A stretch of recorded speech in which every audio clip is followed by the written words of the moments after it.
So you quickly broke your camp, gathering all your gear, and set after the trail left by Araphor and Lily. Isfael's hooves tearing up the ground, making the trail easy to follow, even in the limits of the moonlit night. Your forms moving quickly through the tall grass. There's almost no conversation is shared as you do so. The large form of Badu, followed closely by that, the much more smaller Leith form of Moira. Badu, as you're moving through these barrows, the long, tall grass kind of rubbing against your legs. In the distance, you look up at the night sky. The waning moon is just sitting amid a blanket of bright, shining stars. There's a cool air, and with it, it carries the smell of wildflowers and pollen. Off in the distance, you hear faint howls, though they seem to come no closer. Oh, switch the overlay. Thank you, guys. So as I was saying, you hear these faint howls off in the distance, but they get no closer. Badu, as you're walking along, plodding, keeping your eyes on the path ahead, you hear in your mind those whispers once again returned. You had thought them gone these last few days as you traveled with your fellowship. It seemed as though good favor had shined upon you all. And then the attack came. And with the attack, one of your comrades fallen, and the whispers return. They whisper of betrayal, of darkness, the fall of man. They whisper about how you cannot trust anyone. No one can be trusted. And then there's this echo in your mind, not even her. And it pulls your head around, and you look back as Moira is following behind you, keeping pace. The girl not even breaking a sweat yet, even though it's been several hours that you guys have been on the trail.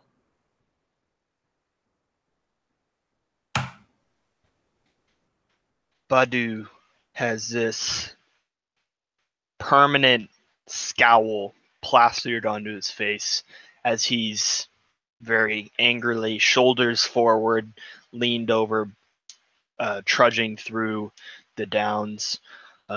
He has a bag with all of the extra things that were left, Lily's things mostly, from the campsite. He's carrying it in his left hand, and a hand axe just firmly grasped into his right. He hasn't let go of it since they packed up and headed this way. He's following the hoof prints with his eyes, each one darting to the next. As he walks next to them, the whispers in his mind are, at this point, simply an unwelcome visitor. But they're not new. Although as he kind of turns and looks at Moira, he can't tell if it's in his head with the whispers or if it's off in the distance, but he hears this howl just very faintly, and then more of the whispers. And he turns back around, he snaps his head around and continues to trudge forward, almost picking up his pace very slightly, as he just angrily walks in the path of Isfael's hooves, the whispers taunting him the whole way.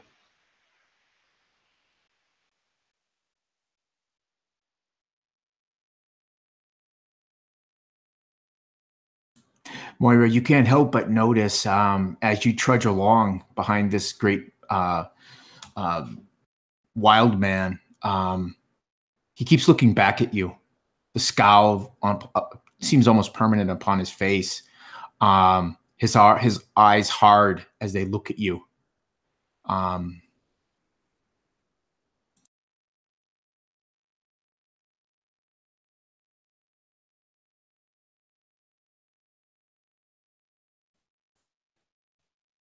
Moira tries not to think about it. About his furrowed brow and the way he looks at her. It sets her on edge, although she can't quite put her finger on why. She focuses instead on the spacing of the hoof prints. Thinks to herself that they're making good time. She tries to ignore the pain in her leg, the slight numbness creeping up. They're making good time. Lily must live. They're making good time. It's a mantra she repeats to herself. The two of you hear another howl off in the distance. You're not certain. Is it closer? You guys don't wait. You pick up your pace following the trail left by Araphor. Thundering hooves throw up tufts of dirt and grass in their wake. You feel the power of Isfael below you, Araphor, as you thunder through the night in the direction of Tom Bombadil's home. You feel that if you can make it there, that Tom, with whatever magic he possesses, will be able to save this little halfling that you have cradled in your lap. You look down, Lily, her lips gray, face pale. Sweat has matted the hair to her forehead, though she shakes, those pale lips quivering as she murmurs. She seems to be talking with someone, but you can't make out the words. The pounding of your own heart filling your ears. The scenery around you just kind of wisps by.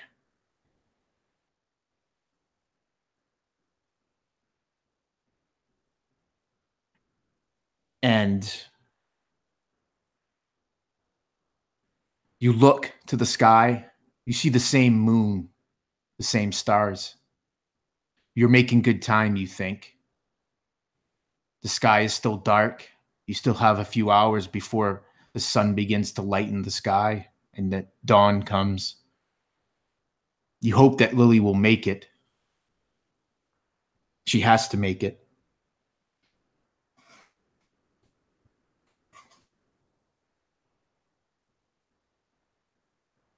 Under different circumstances, Araphor might have been able to enjoy this time getting to ride a Rohirrim horse. It's certainly... He doesn't often ride a horse anyways, so getting to ride a horse of this quality would be a treat for anybody, but now is not the time that he has to get to focus on such things. There's just one thing going through his mind, just over and over again. I can't let another one die. I can't let another one go. Come on, Lily. Stay with me. As the hooves just thunder down. Yeah. His mind is just singular focus. You see the marks. You see the next landmark that you hope to see. Closer still, you think. Lily, you hear this murmured voice. It seems as though it's talking to you. It seems familiar to you, but you just can't seem to focus.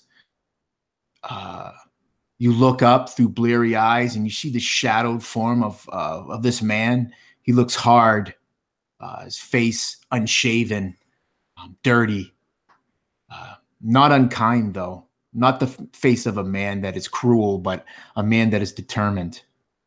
You see him look down at you. His mouth moves, but it's just a murmur, a muffled sound.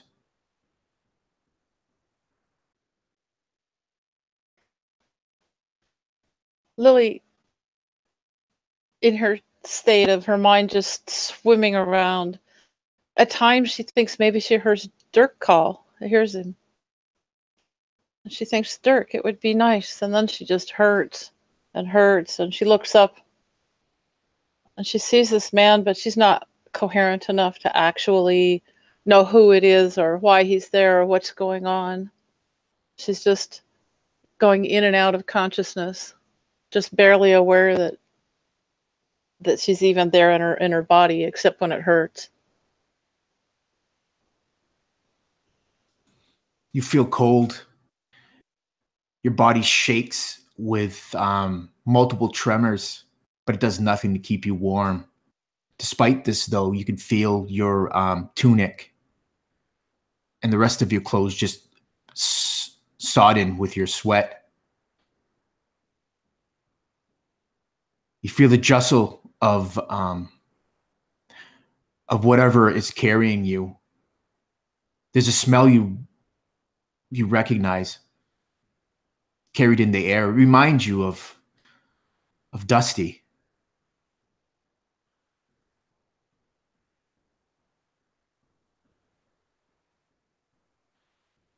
And then you fade into darkness again. You see Lily's head loll back, Araphor, her chest coming in ragged breaths.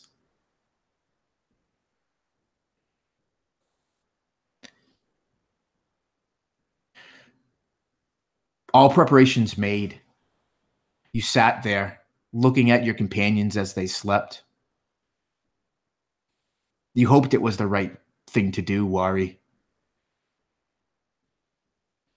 You haven't known many of them long, but you've experienced a lot in the short time you've known one another. But you look at the large man still asleep in his bedroll. Badu, the one you had saved as you crossed the pass and through the misty mountains. It probably hurts you more leaving him behind than any other. But you can't forget the dreams. They seem to have gotten worse since the conversation with Moira. You have to get the Berelas. You can't rely on these others to do it. And the bandit Larry, when he spoke of the sorcerer Gorlank, it brought things full circle for you. They'll find her, and when they find her, they'll get the ring. At all costs, the sorcerer must not get that ring. So you've made up your mind. You waited, and you stuffed straw, grass, and twig and leaves into your bedroll to make it look as though you were asleep, and you snuck off, darting off into the darkness in a direction you believed was the right way, the way that Araphor was bringing your fellowship. Several hours into your journey, you hear of the howl of something, not a wolf, not a dog, something darker, more sinister. And it's met by more and more of these howls, distant, though intense. It makes you stop and pause, and you look over your shoulder, and you're not certain, but you're almost positive that it's in the same direction that your companions are in.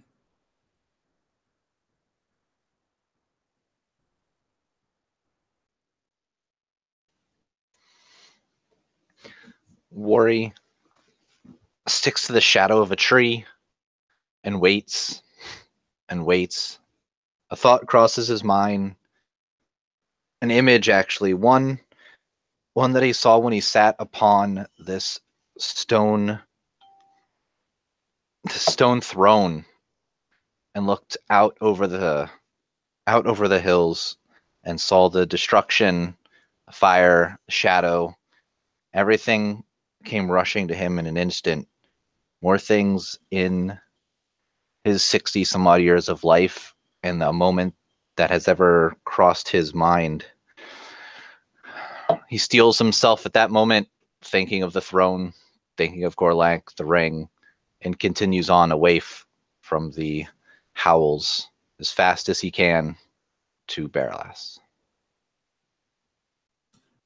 You use that moment to catch your breath, and then you set back off on the path. Give me a survival roll, Warry.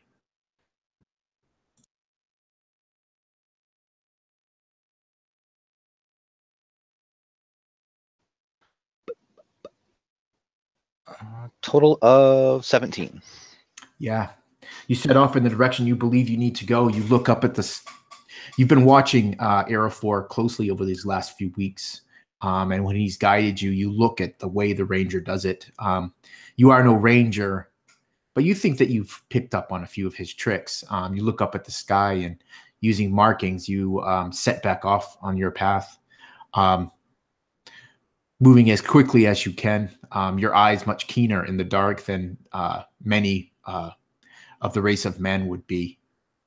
You pick your path, weaving your way through burrows, thickets, on your way to Berelas, and hopefully redemption for her, savior from the being an agent of the shadow.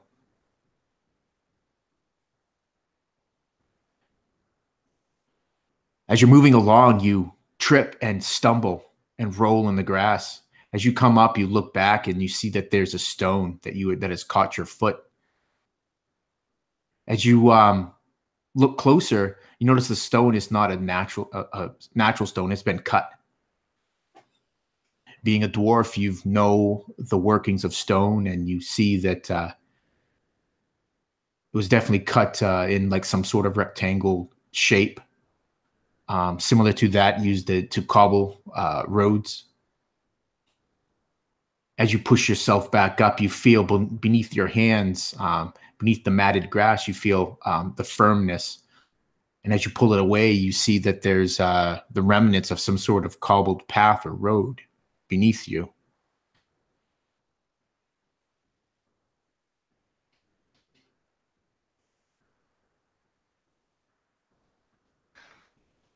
Awesome. Warry would look around, kind of perplexed. He doesn't remember a stone path from what he recalls, but maybe he was too busy talking to Lily at the time, remembering food, or even dreaming about Berelas. But if it's a road and stonework, he knows it and he'll continue on. It's probably better that way either. He does the best work of his alone and at night. Yes. Your intuition tells you to follow this road. You follow it for a few hundred feet. At points, you feel like maybe you've lost the path, but what has happened is just the road has just been lost to time, and then you find another section. It leads you into this small little hollow where at the base you see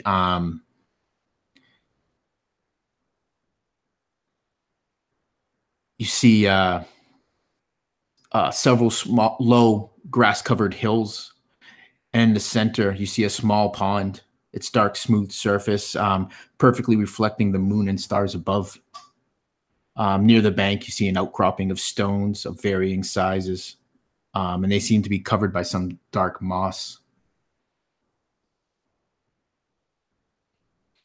The pond surface itself is like perfectly serene and placid, almost having the same smooth consistency of like ice when newly formed.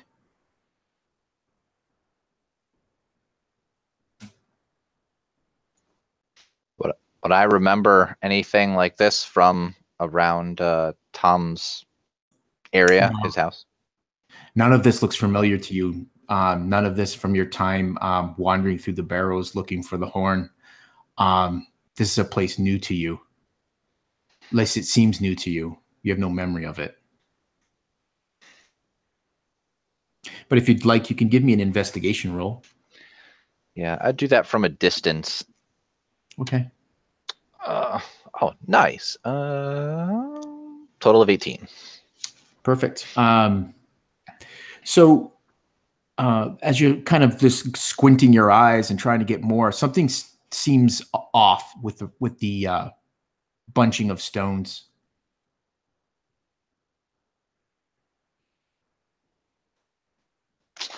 Off how? Like what would the bunching of stones look like? Sorry. They don't look something unnatural about them. Are they shaped in like some kind of campfire or lodging or? No, they're much larger than that.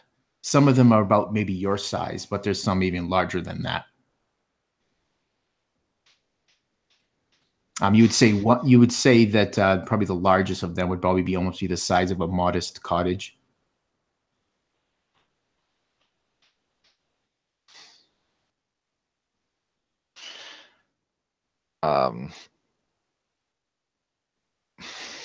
I don't know if I would get closer.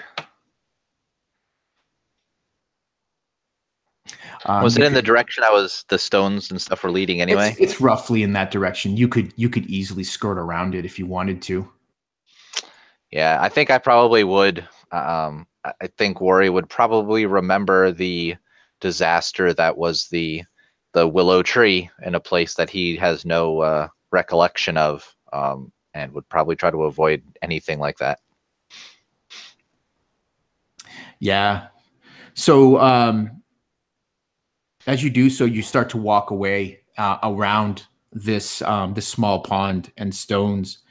As you do so, you sense that a power that once rested there is long departed. Whether it be for good or ill, you don't know, and you don't want to risk, and you continue on your way, disappearing into the darkness of the night, heading towards Tom's cabin. Moira, another hour has passed. Your legs are starting to burn and get heavy. Your lungs are just aflame as you breathe in and breathe out. You've had little rest from the day before. Your camp disturbed by the attack of the barghest. Badu seems to just be plodding along ahead, showing no evidence of tiring.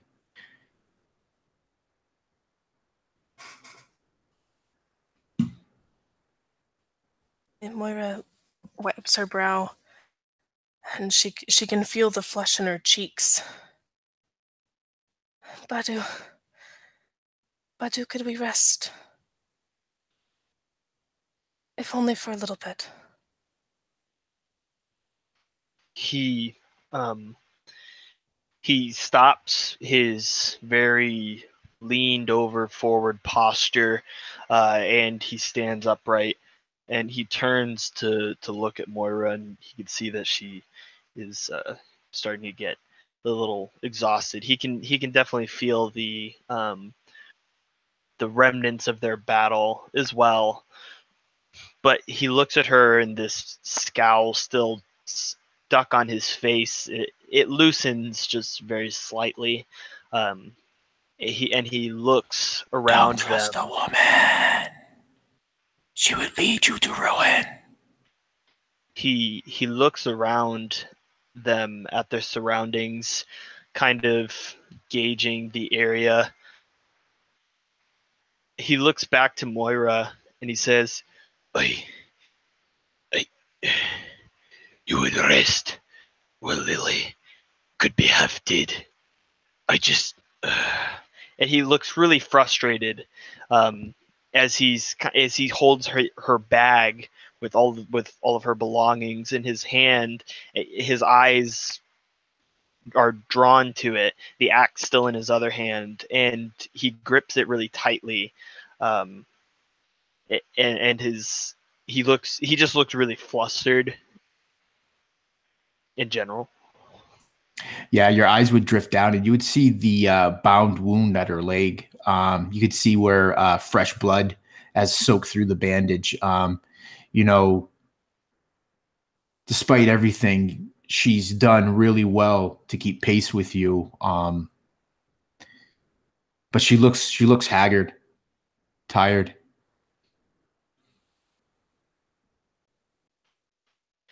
About how long into the night have we been traveling? Several hours. You would probably say probably about 3, maybe a little bit more. And based on what we knew of where we were when we started, about how long do we think it might be? Going on foot, of course. Araphor thought that when you guys set out the next morning, that probably by lunch, midday, early afternoon, the latest, that he felt he would bring you to Tom's. Mm-hmm. So if that were true, at the pace you guys were setting, you guys would think that you're probably more than halfway that covered that distance. So Badu would look at, he sees the wound on Moira's leg, and he looks up and he turns to the path ahead of them, looking back down at the tracks from Isfael. He looks back to Moira and he says, I think we're almost there. Adu, I have done the best by Lily that I can. But if I do not stop soon, I will not be able to keep going even with rest. How bad does she look to Badu? I'll let Taylor describe that. She's certainly paler than normal. She's held up fairly well, but you can tell that her strength is waning quickly at this point. Yeah. So he takes several moments, probably feels like an eternity, just standing there in silence as he kind of looks around really anxiously, letting out a few puffs of breath. He feels down at his side and can feel, feels a bit of a cut in his forearm that was bitten into before by the barghest. He looks back to Moira and he can see that she's just not holding up as well as he'd hoped. And back down at the horse tracks again. Then back to Moira, he says, "Hey, all right, but let's try and patch you up and get back going." And he'll kind of lead her over to like a large tree or something like that, and set down all of her things. Probably look through Lily's pack for some sort of med kit or bandages or something that he can use to try and wrap up her leg. Okay. Yeah. It doesn't take you long. You find a small copse of trees, and there's a couple that have fallen to age, and you use one of those as a seat. You could just give me a medicine roll and try to patch it up.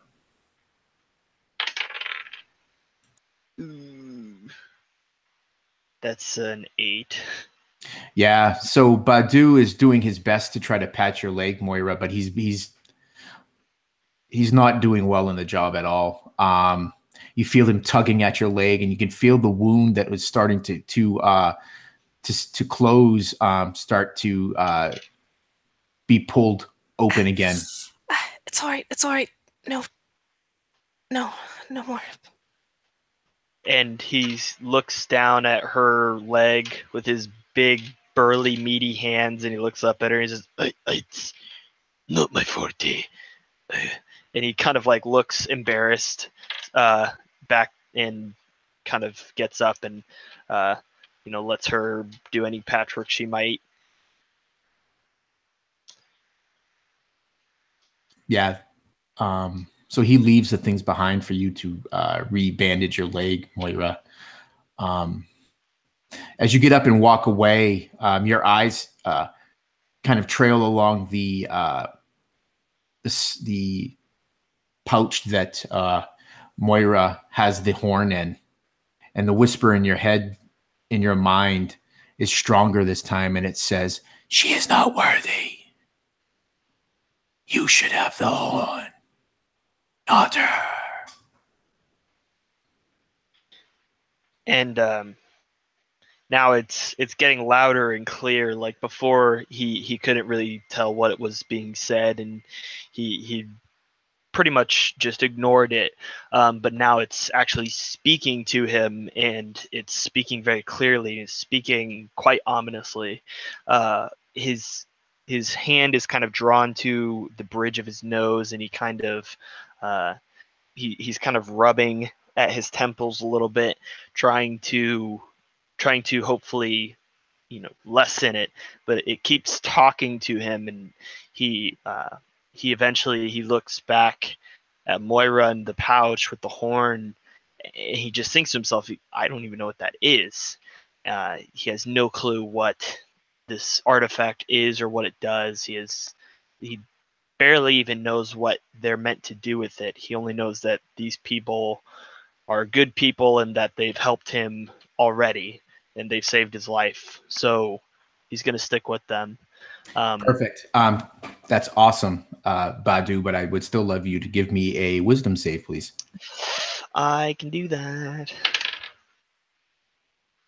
That is a 15.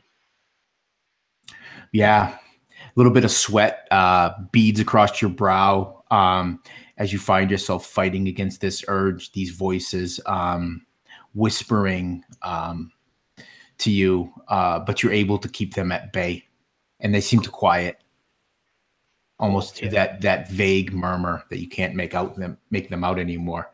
Yeah, so he probably heads. I imagine it's not too far, so he heads over to the where the trail is of tracks, and he kneels down and kind of rubs his, he kind of brushes his hand over the tracks and thinks of Lily and Warry and Tom's and how nice it's going to be to get a full night's rest getting out of the barrows. They've been there for so long now. And he's able to kind of meditate and on those thoughts and kind of bring them down a little bit. Eventually he musters up the courage to head back over to Moira and see how she's doing. Moira, as he walks away, you pick up the medical supplies from Lily's pack, and you're able to properly wrap your leg. You tie it off, and you see Badu over off in the distance, his back to you. He seems to be breathing heavily, as though he's experienced some sort of what's the word I'm looking for here? Distress. Thank you. Yeah, the wrappings feel firm but not too tight on your leg. They're fresh, and you stand up and you flex your leg, even though your legs are feeling tired. The short rest that you guys have been able to take has done a lot to allow you both to recover some of your strength. Moira tests her weight on her leg again and takes a deep breath and feels that her lungs don't burn quite as much.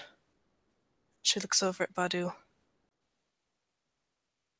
Are you well, Badu?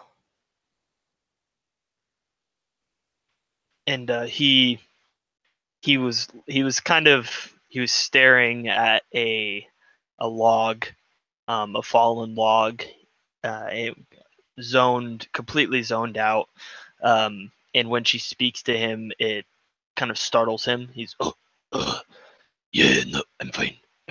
Are you ready? And he points to her leg, seeing that it's wrapped now, and she seems to be standing on it well enough.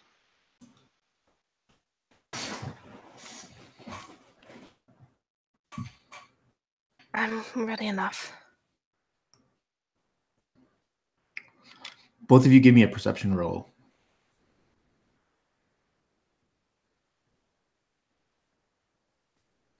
Ooh.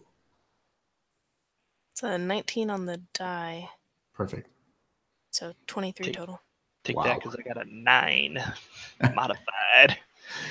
Just as your words trail off, Moira, just beyond Badu, probably about 20, 30 yards, where there's some more fallen trees and the grass is thick, you see shadowed forms move. And it's not a second after that the howls rip through the night. Isfael is moving below you. She is truly a magnificent horse. Araphor. It's as though you don't even have to guide her. You barely have to touch the rein, and you almost never have to put heel to flank. It's as though she can feel and sense the direction you want her to go, and she goes that way. But even this horse, this great Rohirrim horse, is of flesh and bone. You can see her nostrils flaring, sides heaving, and the sweat flecking along her neck. You're pushing her hard. You hope that she has enough in her.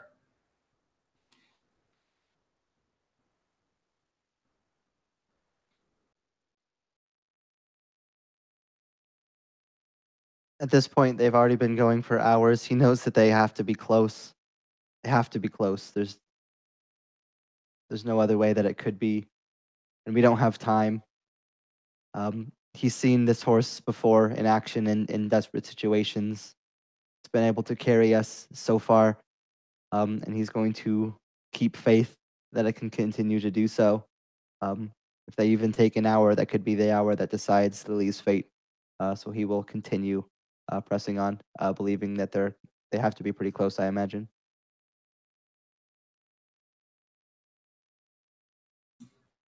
Perfect.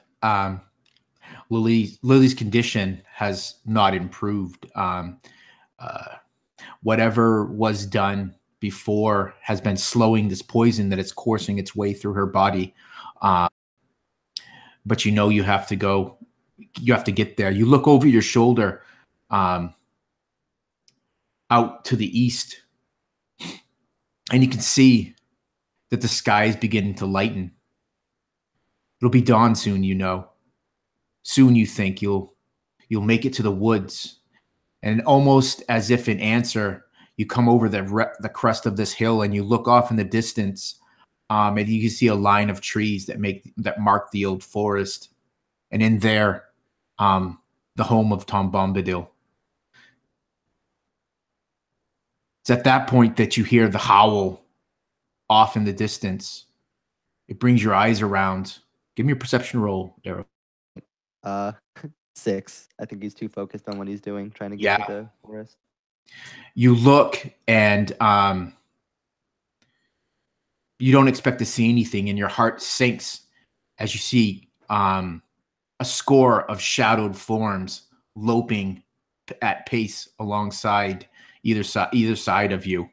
And you see that they must have snuck up on you using the cover of the grass. They're almost upon you.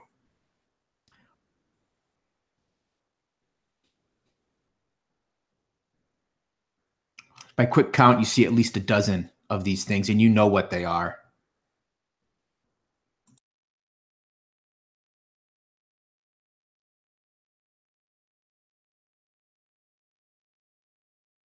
Yep, Araphor sees nothing to gain by stopping or doing anything, so he's going to push forward.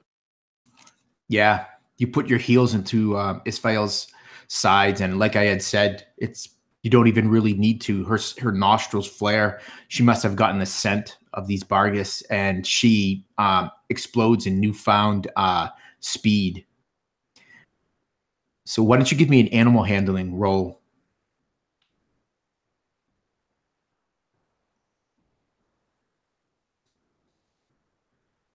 It is a 15 all up.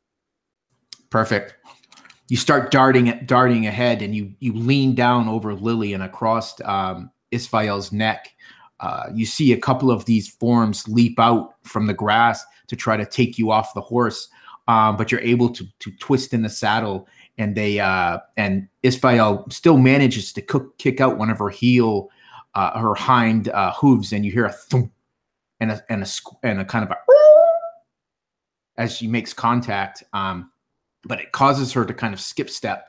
But you're able to pull away from these, the three that would have tried to pull you and Lily off of the horse. Warry, you're moving and making your way through the barrows. You hear off in the distance again the howls of some sort of dog. You remember Araphor talking a week or so before about some of the denizens that lurk the barrows. It kind of makes your skin crawl as you hear these howls. They sound far away, and that settles you a little bit. But then you hear the howl much deeper now, much closer.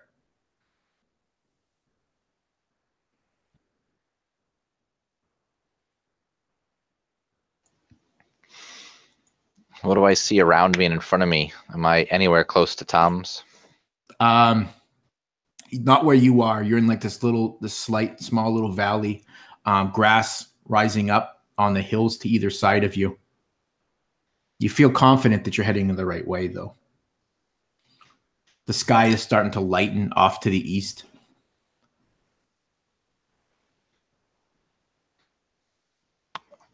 What about trees or anything?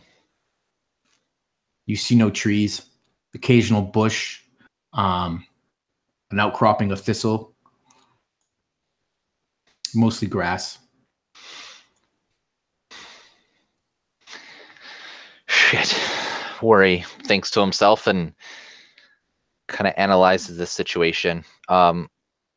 He knows he's going the right direction, but he can't let small things slow him down, but he's still got to be prepared.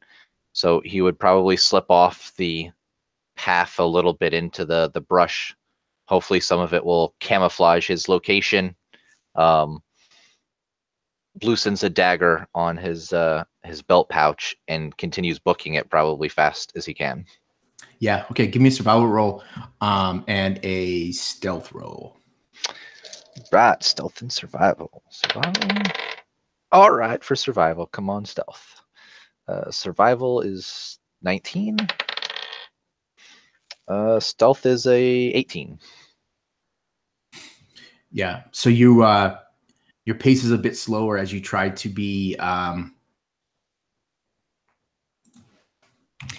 you try to blend in and use the shadows to your advantage, Warry. And yeah, you continue to move through the night, and you come up over this rise, and you can see off in the distance the dark canopied forest of the trees of the old forest. Probably about a mile or so away. The grass kind of just laid out before you.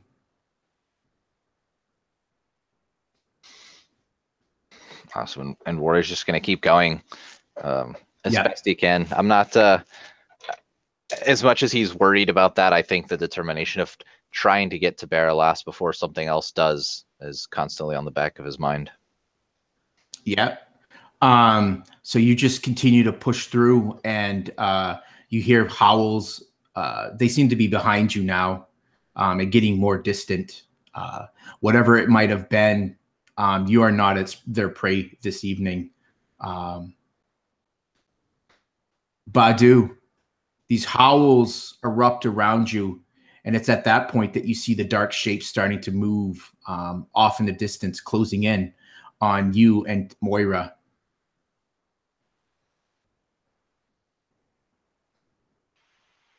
He sees them kind of surrounding them out of his periphery, and he just very slowly brings up his hand towards his axe to grab it, and as he grabs the hilt, he turns to kind of see.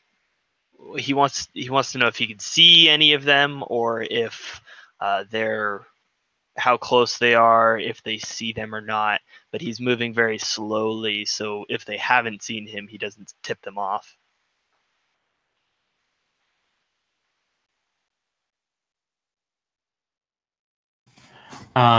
They've seen you. You know that they've seen you. That's what the howl was. They were quiet till that moment, and that their howls exploded as they caught the scent. And it's probably that subtle shift in the scent when Moira saw and recognized them, that tinge of both fear and pump of adrenaline. Yeah. And So he has one hand on his axe now, and another hand very slowly moving towards his pack to reach for a torch because he knows the barghest obviously don't like the fire. And he's just moving very cautiously so as to not spark any movement by them. Hopefully he can get ready before they try to jump on them, but he'll look to Moira really concerned, just looking down at her leg and then at his forearm, and just with just a very clear worry on his face. Moira, you see Badu starting to reach into his pack. You see two large barghests just about to leap at him from behind. It doesn't look like he knows they're there. Moira unsheathes her sword, and I'll yell at him, and I'll go past him to try and block the blow. Yeah, you lunge. She draws her sword, and it looks as though she's almost about to attack you, Badu. And there's a moment of indecision, and all of a sudden she blisters past you, sword drawn, and you actually slam one of these barghests wide, but the other just slams into your back. I just need you to give me an opposed strength roll, Badu, to see if you stay on your feet as this one tries to bring you down to the ground. Is that a save? You can use athletics. I think it'd be athletics because it'd be similar to a grapple. Okay. Rather than doing damage to you, it's trying to grapple you, bring you to the ground. Ooh, that's only a 10. Yeah. So even despite his size, Moira, you kind of turn in horror. You kind of knocked one of these things aside, and we're surprised at how heavy it was. And you see the other gets past and brings Badu down. There's a kind of a grunt from him as he kind of sprawls out on the ground with this barghest, and it kind of rolls off of him, and it's slowly starting to rise up on its feet. You are now prone, Badu.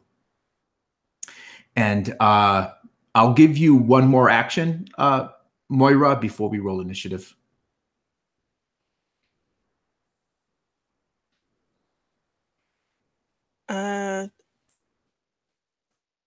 I think I would turn and try and crack into the spine of the one that's on top of Badu. Yeah, so this one's starting to rise back up on its feet, and you try to strike it. So I'll consider it still prone for the purposes of your attack. I would also like to yell as I do so and go into a fury. Perfect. So that's a 19 to hit. Yeah, and you're gonna kill it. Yeah, you just bring your sword down and you cleave its spine. It tries to rise, but its life bleeds out from the vicious wound. And you hear the growl of the other one behind you, and you turn to face it, Moira. Why don't the two of you give me initiative roll and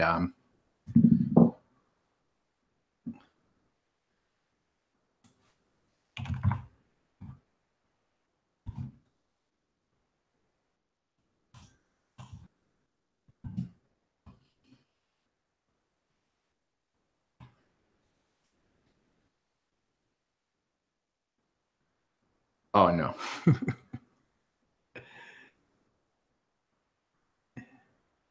All right. Badu, you're face first in this grass. You kind of spit some dirt out. You feel the weight come off of your back, and then you hear this and the sickening sound of steel across flesh, and then there's the crumple as the barghest falls dead beside you. And you see Moira turn to face the other.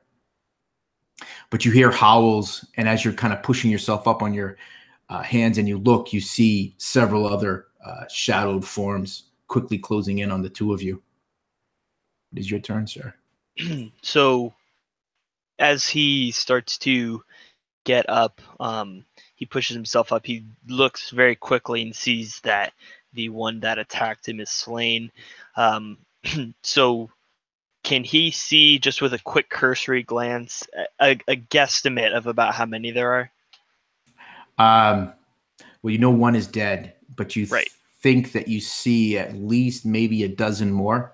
Okay. So he's going to, as he's standing up, pull around his pack and immediately just dig for a torch and a light and just go at trying to spark this torch to try and get a light going on it. Yeah, I'm not certain that would be that there's any sort of contesting on a roll for that. I think that you would be able to start a flame, so a torch would kind of come to life in your hand, and I imagine you would stand up at that point. Yeah. So like as he's standing up, he pulls out this torch. He just gets up and just starts. It just goes to town trying to light it, and he gets it up, and so he holds the torch out and starts waving it about, and will I think that she's very close by, but he'll scoot over to Moira as well and grab his axe from his back. Finally, that he's able to pull it out, and now he's torch in one hand, axe in the other, just like the last time. Yep. So you're bathed in torchlight, Moira, as Badu gets this torch lit. So the only one that attacks is the one that's closest to you, Moira. And that's at disadvantage. And you're able to keep it at bay with your sword. It just snaps at you. But that's when you see the other forms kind of materializing, coming just within and you're surrounded by these things, these twisted by the shadow, probably once wolves.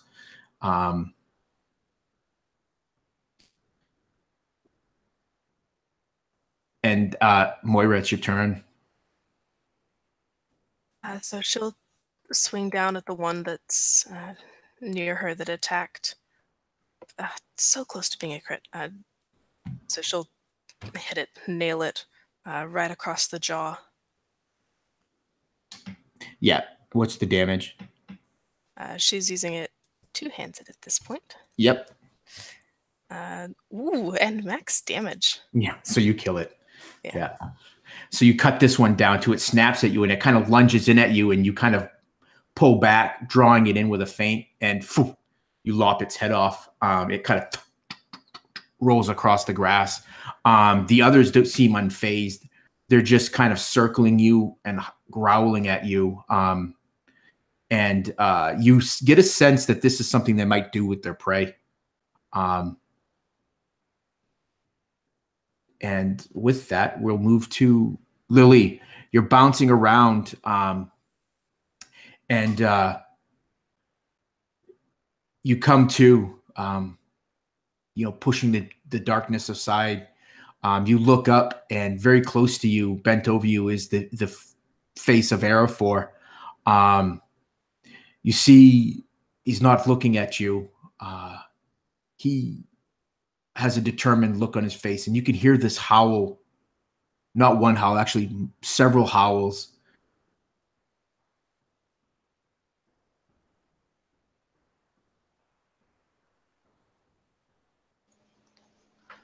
Lily gives a weak cough and kind of spits up some blood that just sort of dribbles out of her mouth. Just bouncing along on the horse, really not able to do much but maybe have a moment of consciousness. And it's pretty scary, but there's not much she can do. She's so weak. She tries to say something, is not able to, and just fades back out of consciousness again. Before you do, though, your head kind of lolls off to the side, and you look and you see something out of one of your nightmares. One of these barghest leaping at Isfael's flanks. You see the horse try to kick out at it and miss, but so does the barghest. You feel a tug, and you shift You feel as though you almost fall out of Araphor's lap, which would put you down to the ground. But you feel a strong steel hand grab you and pull you back into place. Araphor, you're now being surrounded by these barghests. You feel that they're trying to push you from the woods. Something that's very, very similar, something that you've seen happen once before. And you think back to your plight in the northern Breland when you were being chased by Warg and Orc.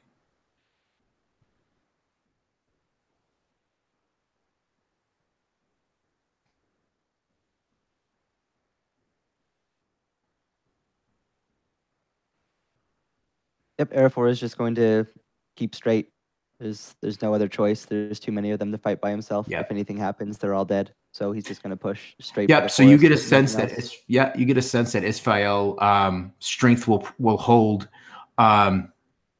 So we'll do this as like a kind of a little mini skill challenge for you, Araphor. So you've already passed one of your skill challenges when you used your animal handling, but now you're able to use any skill that you would like and just narrate how you intend to use that skill to help you evade these barghests that are trying to trap and pull down this horse.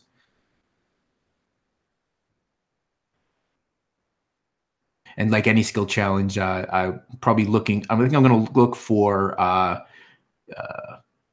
think 5 successes, and you already have one before you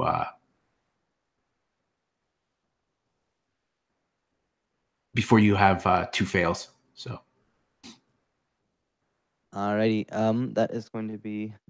I'm going to be using. Let's see. I think I'll start with perception, which is going to be an 18 total with 14 on the die. Of just like keeping an eye on how they're moving. Seeing the paths that they're taking, seeing where the easiest opening is that he can just slightly nudge Isfael towards that direction. That's going to be the hardest for them to approach at. And yeah, keep the best perfect as he can. Yeah, you definitely your eyes refusing to panic. Araphor, too much is riding on you, making the wood line and getting to Tom. You quickly scan the horizon and you see a rise that would be easier for Isfael to make. You ride along and she makes this leap across this small little ravine, and you hear as a couple of these barghests don't make the leap as they fall, and you hear them skitter and slide down into the ravine. You've lost several of them. You have 2 successes. So you're thundering now ahead. The tree's getting closer, but there's still some of them just doggedly following you. You look down along to either side of Isfael, and you can see that this majestic horse that they've been nipping and scraping at her. You can see where fresh blood is running along Isfael's flanks. So if you want to give another skill roll.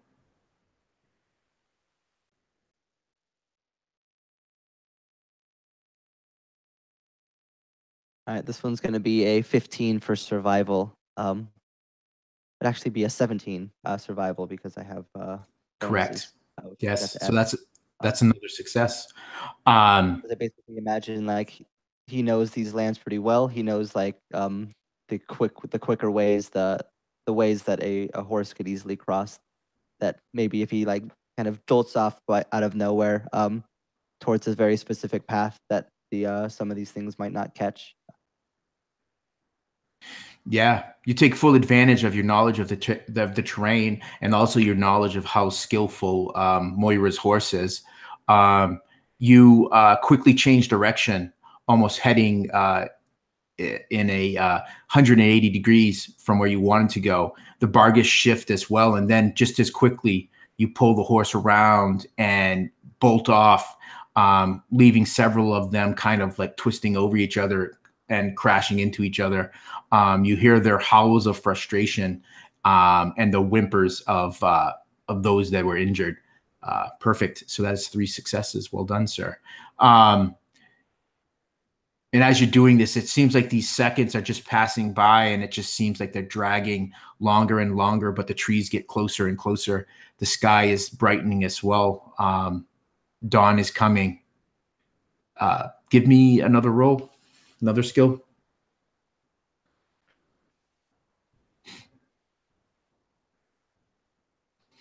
Alrighty, this one is going to be, man, these dice are favoring me so far. Nice. It's going to be a 19 for acrobatics. I imagine is like one of them goes to jump for him to barely duck down out of the way to keep himself fluid in this side. He's able to kind of dodge out of the way of some of these things trying to nip at him again. Yep. Even with Lily, you're able to kind of dip in the saddle, almost going to the side as this barghest flies over you, missing you. You come back up into the saddle. You lean back over Isfael's neck. You realize you're not even holding the reins now. They're so loose in your hands. Isfael knows where to go. Her head is stretching out to the trees. They're so close now. You think you'll make it. You look around you, there's fewer barghests there. And then there's another howl. This one deeper, more ominous. Badu, this large barghest appears, and the others kind of spread out to give way for it. It howls at you, its eyes blood red.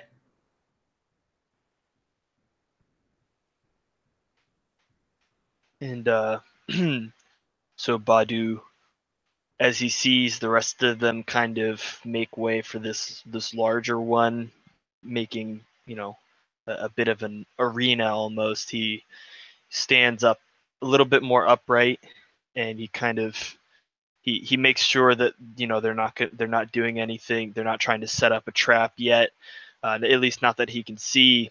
And he stares this barghest down.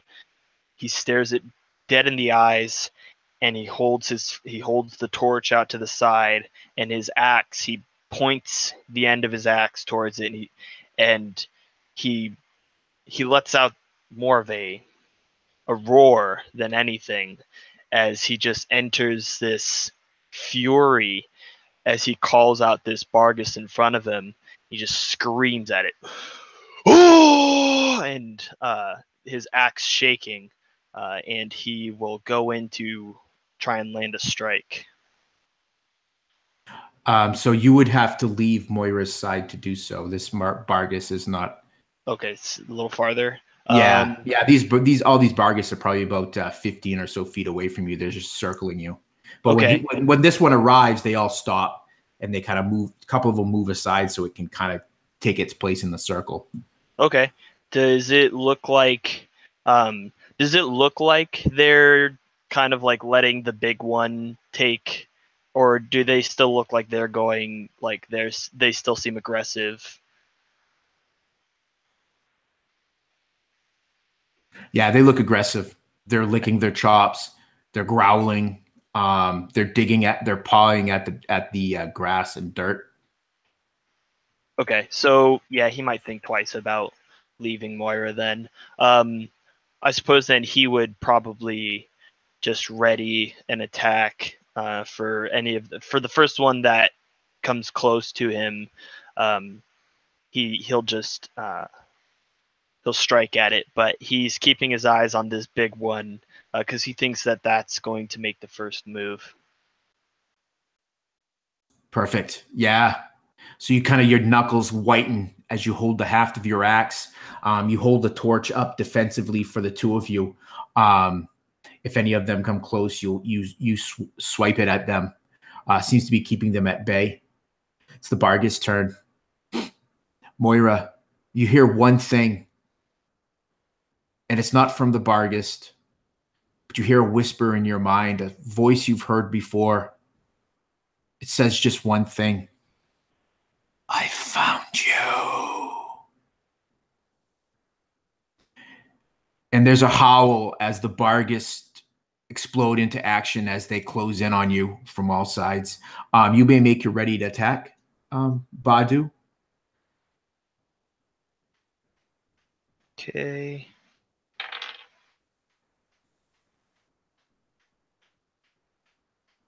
That is a 21 to hit Yep, that'll hit. and 8 damage. Yeah. This one seems hardier than the others. You cut into it with your axe. It's a solid blow, but it just continues to come at you. Is this the bigger one? Yeah. Okay. Yeah. That's the one you're attacking, right? Yeah. If that one comes Okay. close, he'd definitely go for that one. Cool. Perfect.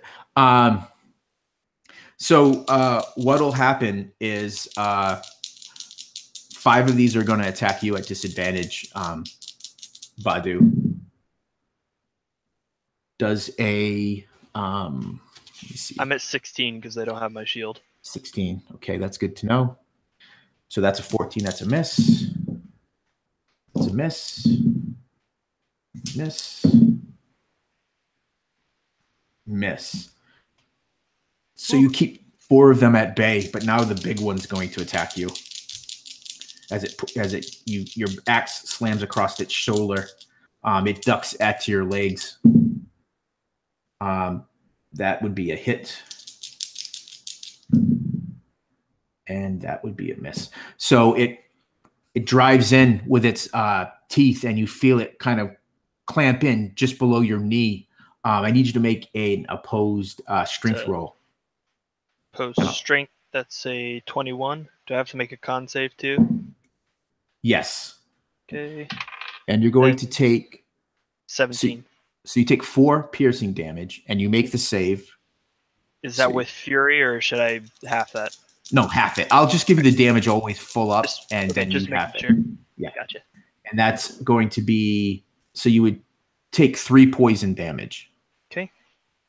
And you feel that the coolness of the bite as the animal's poisonous saliva gets in, and you see it try to shoulder you to the ground, but you're able to stay on your feet. Moira, 5 of these things close in on you, again with disadvantage. And your armor class now, Moira, is 16.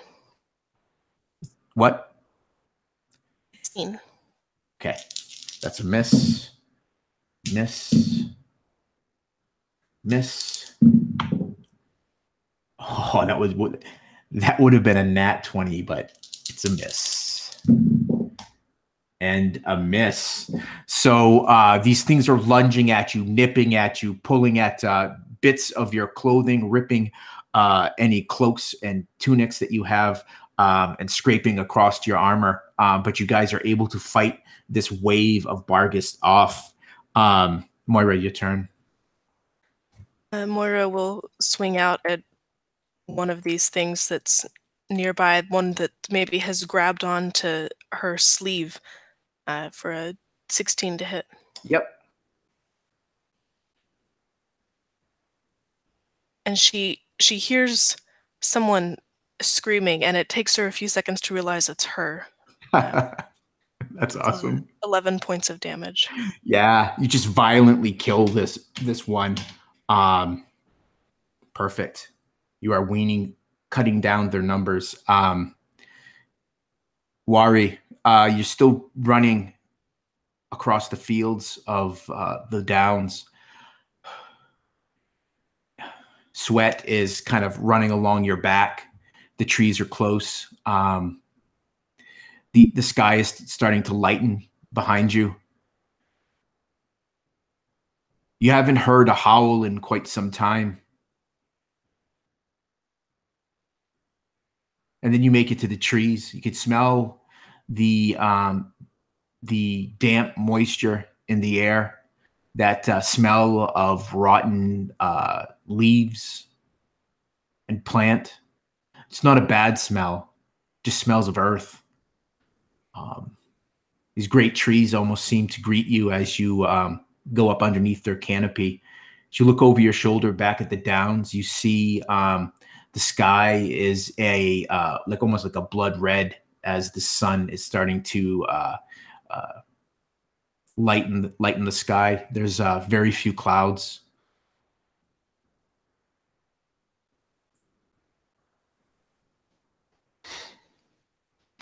Awesome. Does it feel like I'm getting any closer to Tom's? I figured. Yeah. You Warry's- remember that his cottage is nestled somewhere along the outskirts of these trees. Of the exactly how close you are will be determined by a survival roll. Awesome.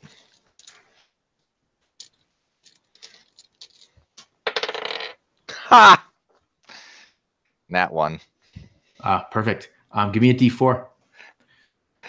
All right. 4. Perfect. You take a moment and you look around and you try to you kind of ponder and remember what did Araphor do when he was doing this, and you seem to remember him looking at certain plants that were located along the ground and near the trees, and that's what you do. And you also remember that near the river that Tom's cottage was located just a little bit off of the river.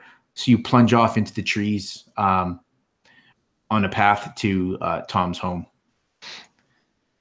Awesome. Just trying to get there as fast as I can. Probably very out of breath at this point. I think I've probably been hustling or in some fashion running for most of this time.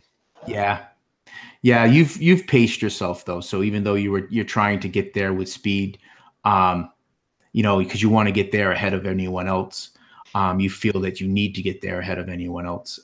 But you have taken those moments to rest in order to recover some of your strength. You do so again. Take a deep breath, shoulder your pack again, and disappear into the darkness of the forest to Tom Bombadil's. Araphor, Isfael stumbles a bit, almost knocking you from the saddle. And causing you to quickly grasp Lily with your free hand, or she plummet to the ground and almost certain death. The trees are close now. Several of the barghests have already given up the chase, but there's a few dogged ones that refuse to let their prize get away. I believe you're at 4 successes and no fails, so this can do it. That is correct. Yep, I already rolled it up, and this time I'm going for athletics, which is going to be an 18, which I imagine is basically one of them jumps trying to secure the prize before it can cross the through the trees. But Araphor, just seeing a lack of options, just leans into the lunge and just smashes at this thing, just like smacking at its snout with his hand, trying to just knock it down into the earth before it can latch onto anything. Yeah. You don't even think, and you do it. You hear the cracking of bone as you break this thing's snout. But your arm, also your hand and wrist, also goes numb as you with the force of the blow. It's not permanent. It just kind of sends that shock up your arm, and with that, you close the last 100 or so yards to the forest, and you kind of go in, and you hear the last of the barghest kind of just stop, and they yowl in frustration as their prize gets away. The coolness of the forest surrounds you, the smell of the damp earth, rich earth, but it also brings back memories of your time here.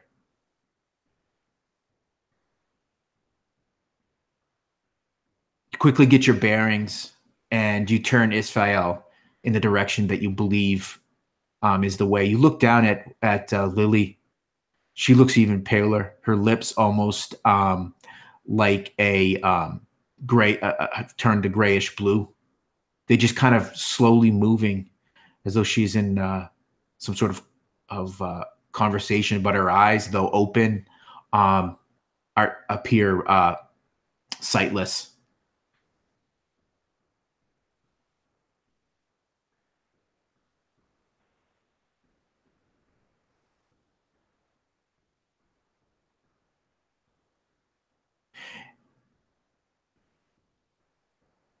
Badu, you stand in this circle. It's just chaos. this barghest leaping and nipping all around you. The large one howls and growls in frustration as it tries to get to your neck. It's your turn. So this larger one still kind of trying to grapple with him. He is he raises the torch behind him so that he can just come down with a just furious attack on this barghest, and that's going to be a 16 to hit. Yeah, that'll hit him. And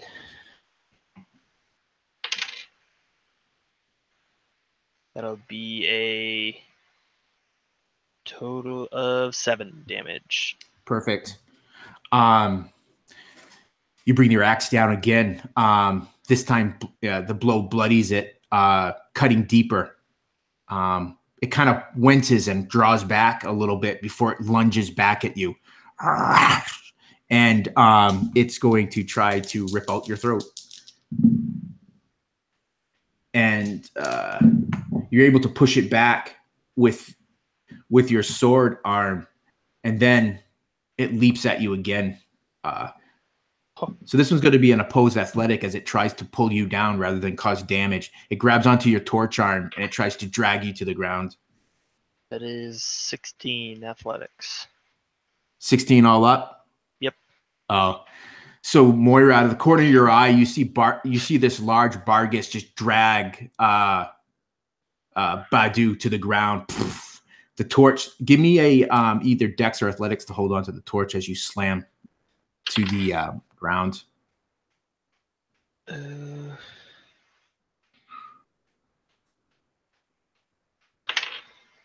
Ooh, nat 20. Could have used that 2 seconds ago.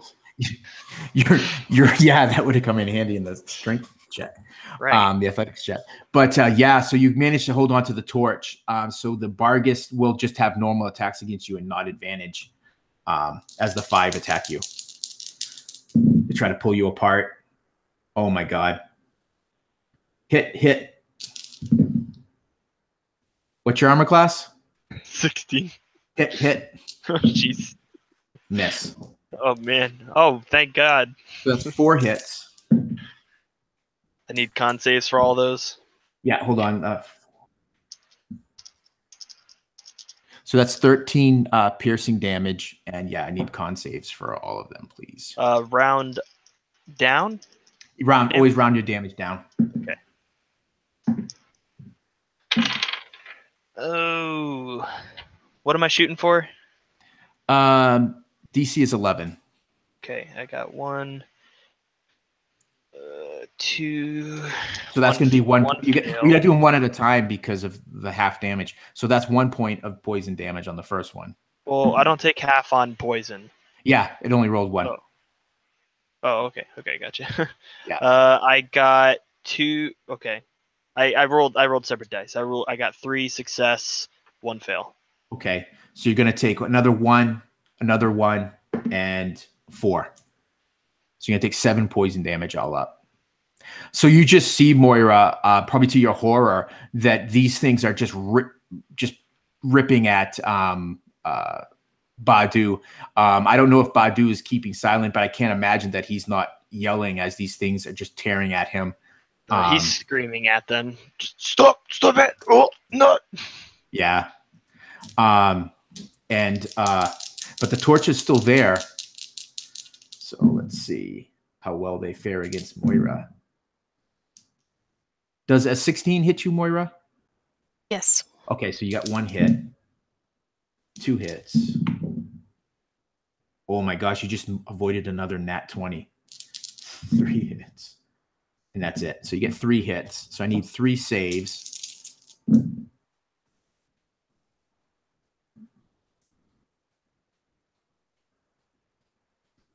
Ooh, natural 1. Yeah, that's not going to do anything bad. So you're going to take 13 piercing damage. Oh, geez, I'm glad natural 1s don't do anything. I rolled 2 No. of them. I rolled 2 1s and a 2 for my 3 saves. You got two fails? All right. So you take 5 poison damage from those 2 fails, and then did you make the last one? I thought it was just 3. Oh, you made 3, so you got them all. No, I failed all 3. Oh, okay. So you're gonna take 8 poison damage. So 5 and then 8, or 8 total. 8 total, Okay. and you got the 13 piercing that you'll cut in half. Okay. Yeah. So they're just nipping at you, and you think with the torch dropping, they're not quite as afraid. And my dice really rolled hot that round, but you actually avoided 2 nat 20s by having disadvantage, though. What? That's And good. it is now your turn. So there's still several of these things milling around you. It's hard to know the exact number, but you know there's at least 7 or 8 of these things and the large one left. Moira manages to wrench an arm and a leg free of these ones that are grabbing and pulling at her, and I'm going to try and attack one of the ones that's on Badu. Yeah. As you go to do that, you feel this heat, this burning heat at your hip. Yeah, she looks down as she does from her hip to the slavering jaws of these barghests and No, it's not remembers. the barghest. You look No? down and it's coming from the pouch. The Ooh. pouch where you have the horn. And you can see through the flap, you can see this glow.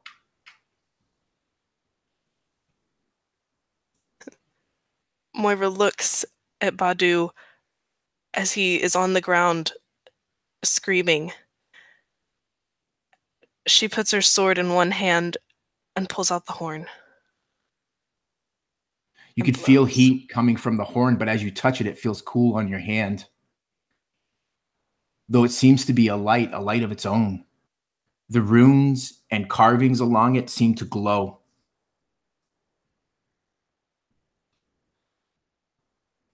She blows the horn. You blow the horn. It just carries across the early morning air. All the barghest just kind of start to whimper. And their ears pin down to their heads and they start backing off. And they turn and they flee. And as the last peals of the horn fade, so does the glow. And you can feel that heat that was emanating, it fades as well.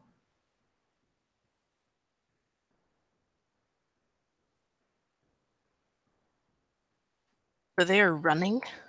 Yeah, you just see them disappear off in different directions, scattering off into the grass. Moira moves to Badu and tries to help him up. Up, up, up. Come on, Badu.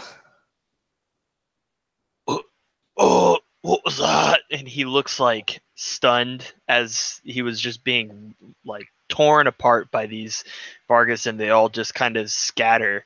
He looks around extremely confused, still gripping the torch with a death grip as he very slowly sits up and goes to stand up. He's still holding both his axe and his torch, looking around for one of them to come lunging at his throat. What the hell was that? It's why we came to the Barrow Downs. The Horn of Anserene. It seems it was magic after all. Whoa. Alright, that is useful. She just starts laughing as the adrenaline begins to fade a little bit, and she just laughs. Yeah, and as the two of you quickly gather yourselves, you re-wrap the horn and return it to the pouch in which you carry it. You start heading, following the path left by Araphor. And I think at that point, let's take a quick break. Folks can get a drink or do whatever. We'll come back in like 5 minutes. Sounds good.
Was I muted that whole time?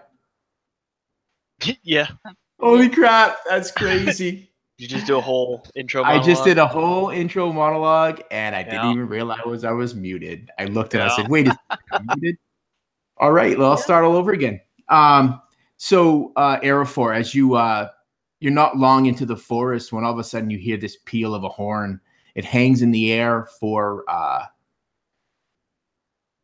several seconds before it fades. You search around, you look until you find what you're looking for, a small stream. You follow the stream till it connects to a larger brook, and the brook leads to this stretch of a river that connects to the Whitwayo, which is the larger river that cuts through the old forest and which is near Tom Bombadil's cottage. You know, if you follow this bank, it'll take you where you need to go. You take a moment to dismount and rub down Isfael with a cloth dipped in the cool, clean water of the stream. You give her a second to rest. You have Lily kind of perched upon her saddle as you walk her far away. It's a better part of an hour before you approach, and you can smell the scent of wildflowers mingled with the smell of wood smoke.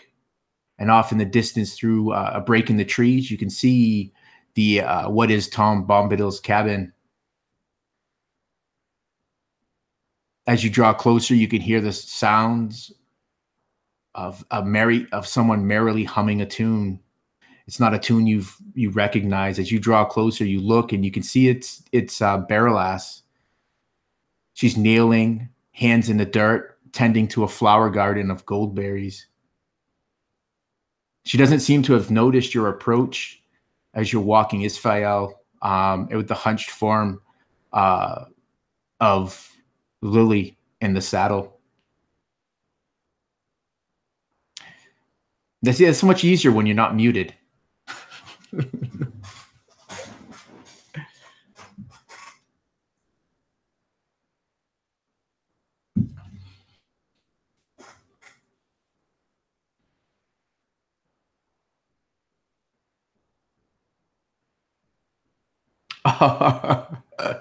Oh my gosh, this is so Jeff heard nothing that I said. Yeah. Apparently I missed something. Yeah. I got caught up in an important conversation. Oh, that's perfectly fine. I just got back. Well, it started with me totally doing an intro, being totally muted and realizing I was muted like probably a minute after I did it. So I just redid it, and then I find out you're not even there. So this is great. If it wasn't for let's try this again. Time's the charm. And I think it'll be different every time. So you're not long into the forest when you hear this peal of a horn off in the distance. It lasts for several seconds before it fades.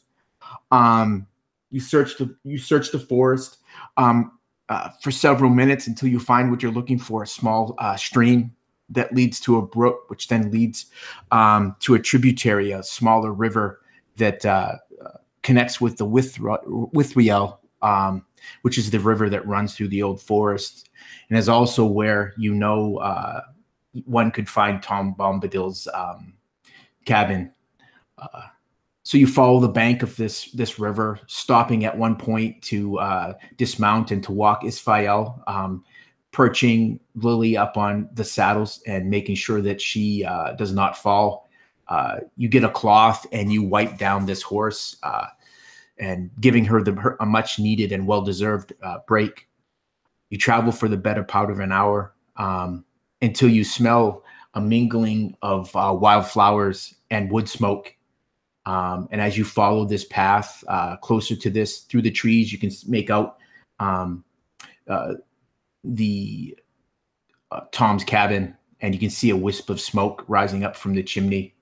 As you get closer still, you can hear the sounds of a woman humming a tune you've never heard before, but a happy tune nonetheless.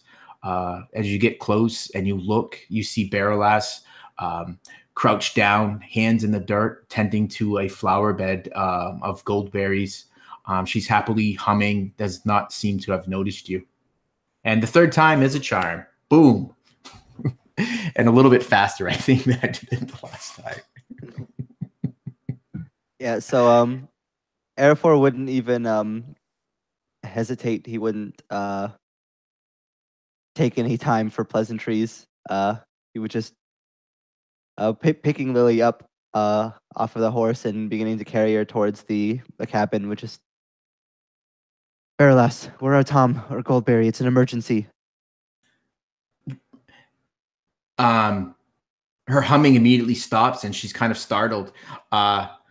She sits back on her heels, and she kind of wipes an errant lock of hair out of the way, and it leads a smear of dirt across her forehead. She looks at you and she says, "What? What?" And then she sees Lily beyond you, and she goes, "Oh my!" And she gets up and quickly makes her way towards you.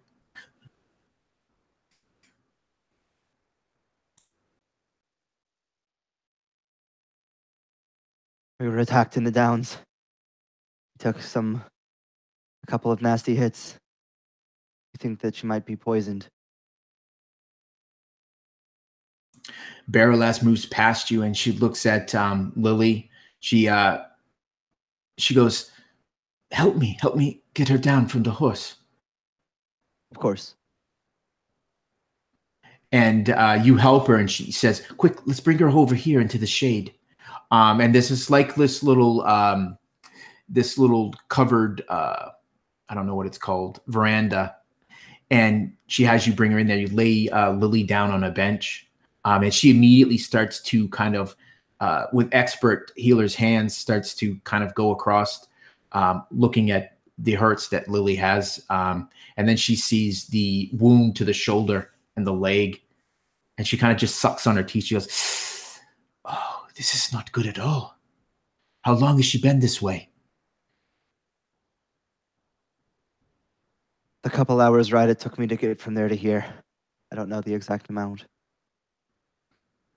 She shakes her head, and you see this sinking look on her face.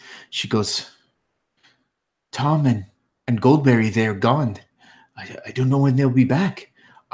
They left at least a day, if not more ago."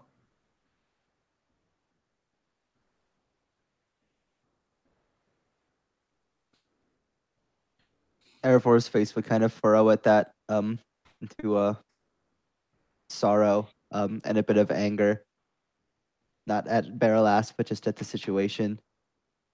Is there anything you can do, at least to try to keep her going until if they get back? He's just like spitting out anything and everything, just desperately. Mm-hmm. She shakes her head. If only,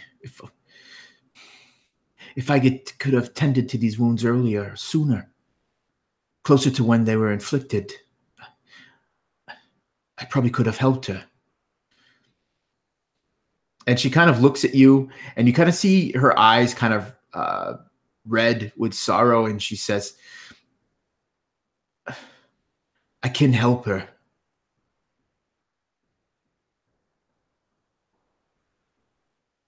I can heal her.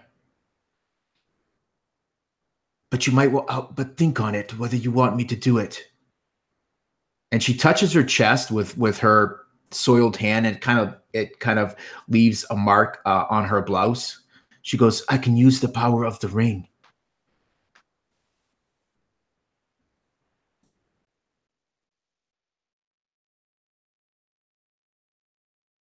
Araphor would kind of pause a moment in thought.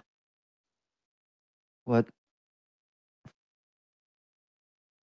consequences would there be for something like that? Do you even know? One cannot be healed by magic, tainted by the shadow, and not feel it themselves. And she looks at poor Lily and she says, "I fear this hobbit will always be marked by the ring's power after I heal her. But she will be healed. She will live."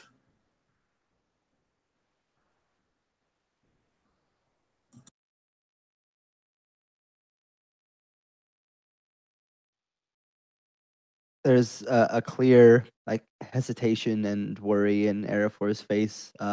He clearly doesn't want to have to use this ring, but he doesn't see much choice.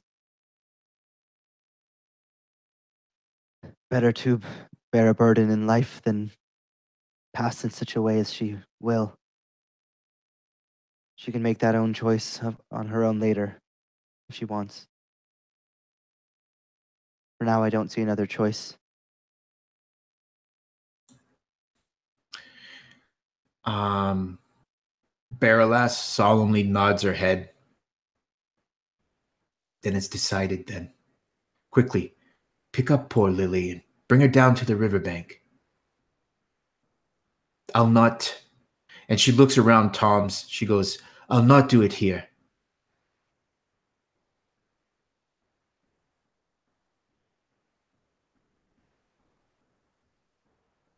Under normal circumstances, Araphor would protest, ask why not here, why not right this second, but there's no time for arguments. He'll pick Lily up and do as Berelas says.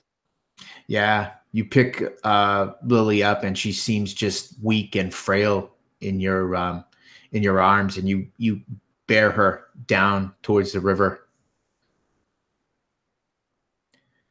Moira, Badu, you travel for the rest of the night, and the sky is lightened as you slowly approach the edge of the forest.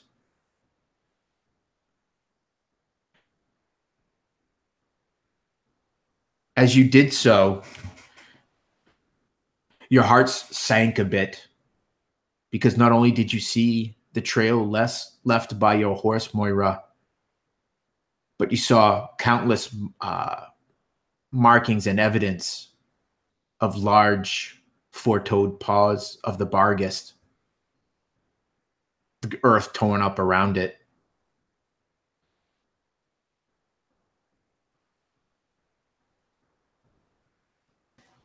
Moira's not a tracker, but these marks are so recognizable given what they've faced recently.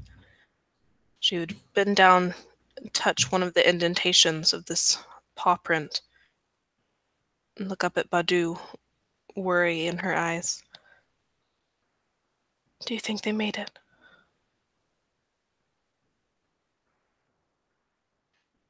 As as she looks up, Badu, before she even is able to fully finish the words, he just begins a full. It would be more. It'd be considered more of a trot, considering the state that he's in, just with a limp to it, and he starts just kind of panically running towards this, towards the forest, just holding out Lily's bag. Hold on, as he's speaking to nobody, as he just runs towards the forest, following these tracks.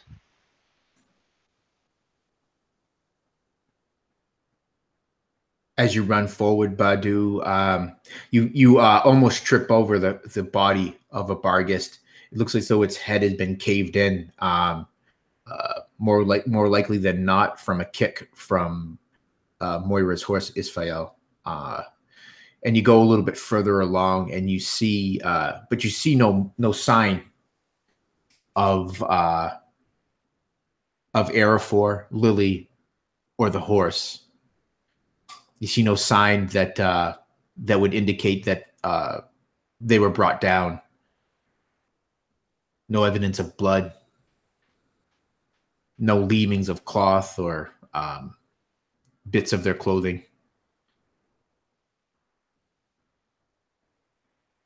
Yeah, so he continues to follow the pretty straight path at this point, following the tracks of the horse muddled in with the wolves, but he can get the general direction, if anything, and he just continues to, by what he can tell, run, but it's more of just a kind of weak trot or jog towards the forest. Perfect. Yeah, it takes you several minutes to run it. It looked closer than it was. It was deceiving with the way the hills, I mean, the landscape dips and bobs. And so I imagine, Moira, you kind of trot after Badu. She does, but she's also looking around worriedly, wondering if these barghest are still nearby. You give me a perception check if you'd like. I would very much like. 9. Yeah, you don't see any. You don't see any. You don't hear any. Badu's probably a good 60 to 80 feet ahead of you, kind of running frantically. I say running, but you guys are both exhausted. So it's probably this, like he described, kind of this lumbering trot. And several minutes later, finds you at the edge of the forest. You can see that there's several branches are kind of broken and bent across some of these trees, as though something large passed through them.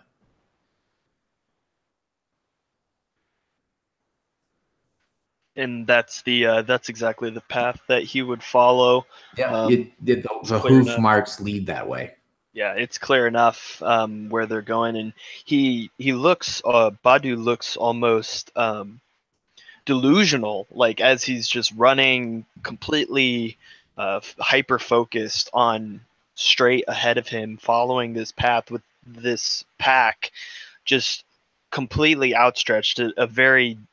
He's moving very inefficiently, and almost stumbling over himself, just kind of muttering and yelling into the air as he just continues to run.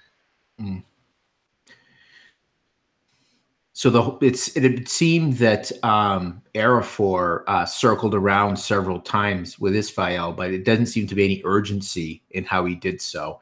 You would guess this, Moira. Badu looks a little bit more panicked. You're the first to notice. It's this little bit of cloth tied to a branch. The cloth color seems to look like the cloth of Araphor's cloak, as though he had ripped it off and left it as a marker for you, the two of you. And as you see it, you look further. You kind of frantically look around, and several yards away, you see another.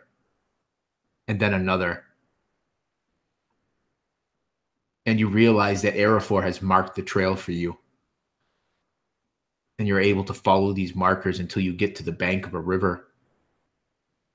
And then the soft soil of the bank, you can see the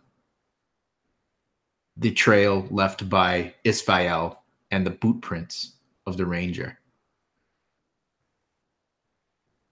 Warry, you spend several hours wandering through the old forest before you realize you are totally and utterly lost. The way you thought was the right way to go should have had you at Tom's cottage by now. You sit in a copse of trees, natural depression, the sun barely making its way down to you.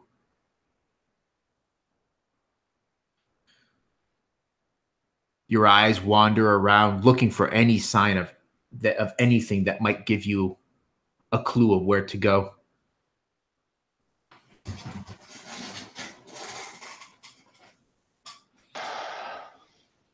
Warry sighs with a heavy side breath, and I think you can picture him just like looking down the river where he was going and then turning around and looking back to where he just came and then back and forth again, trying to figure out what the heck he did wrong. He knows time is running out. He just has this gut feeling that Berelas is in trouble. So he'll look around for something to help him guide himself. If not, I guess he would sigh with a heavy heart and head back up the river the way he came. Yeah. Actually, you haven't found the river. You had thought to find the river. Oh man. That's what made you get so lost. You know that if you found the river, you would just follow the bank. You would just follow the bank southward, and you would eventually find where you need to go. But you could definitely give me a survival roll. Cool.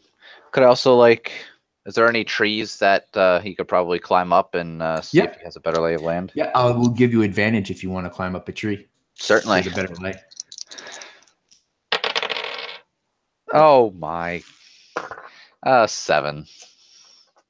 Yeah, you scuttle your way up this tree and you look, and it's just the sea of green. It kind of ripples a little bit as a breeze blows across the tops of these trees. And then your hope sinks as you see nothing that is any indicator. Even as you look off to the east, you see not even any sign of the downs. You're deeply lost within the old forest.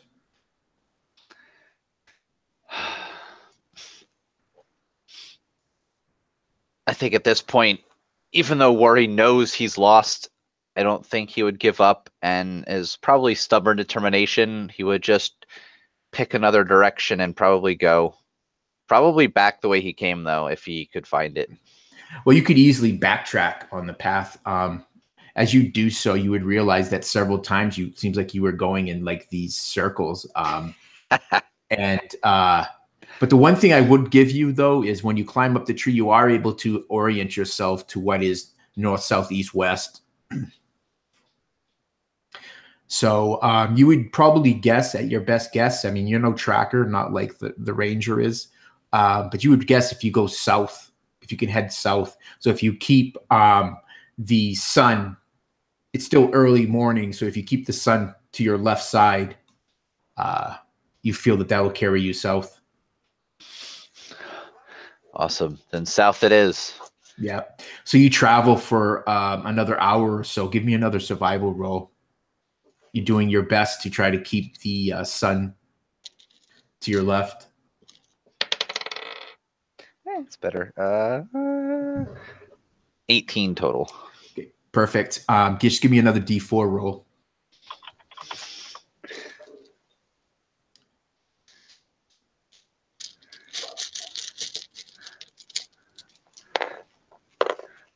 Two. Perfect. Excellent. You seem to have a sense of confidence. You feel like maybe you're on the right track, and then you hear the first sounds of water moving across stone. You kind of pick up your pace and you push through a thick outcrop of trees, and beyond you see a river. It's water running over some stones. You go over to the edge of it, and you can't help but dip your face into it. Take a long, deep drink of this cool, clear water. So you found, if not the river, you found one of its tributaries, and you would know that if you follow this, it's bound to lead you where you want to go. Awesome. Then Warry would take his face and pull it out of the river. And for a second there, the first thought that crossed his mind is he will never tell Badu how happy he was to finally see water as he heads off in the proper direction. Yeah, spirits much higher now. You start making your way along this riverbank. You settle Lily down on the soft moss that is growing along the edge of this river, Araphor. Berelas smiles at you and says, but it's a nervous smile. A smile is of someone who is not looking forward to what she has to do. She's pulled the ring out from its place hanging from a chain around her neck. She lifts the chain up over her head, unclasps it, and drops the ring into her hand. She places it upon her finger, on her right hand, the pointing finger of her right hand. The ring is beautiful. 7 perfect stones are set within the white gold of a thin band, etching all the way along it. She seems to smile as the ring rests. She gets the ring set on her finger. She looks to you and nods. She goes, "You may go now."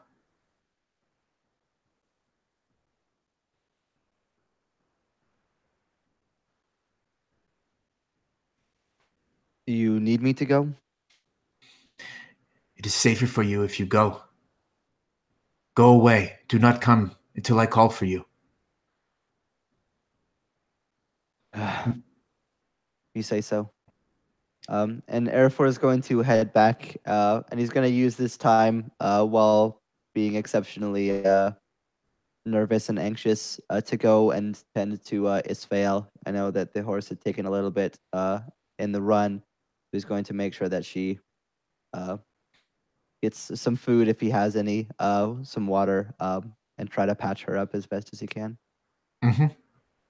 Yeah, you would actually find that she's already munching on some of the grass that grows around the cottage. And you would also see that several of the cuts and scrapes that she got from the run-in with the barghest are already kind of scabbed over in that dark red. As you kind of inspect all of these cuts more closely, you see, excuse me, you see that they're actually rather superficial. And that they should heal fairly well. But you take some time to clean them out and apply some salve that you have in your pack to them, something that all you rangers would carry for little cuts and scrapes. You're not certain, but Isfael almost seems to just bob her head as you do it, and you're almost certain that she's saying in her own way, "Thank you." Several minutes pass. You hear this wailing sound, Araphor, and then it fades. And then you hear Berelas.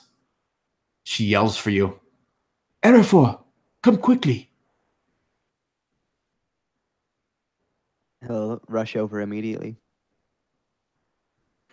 You would rush over and you would see the bank, the moss where Lily is coated with a layer of frost, and several feet of the river has turned to ice.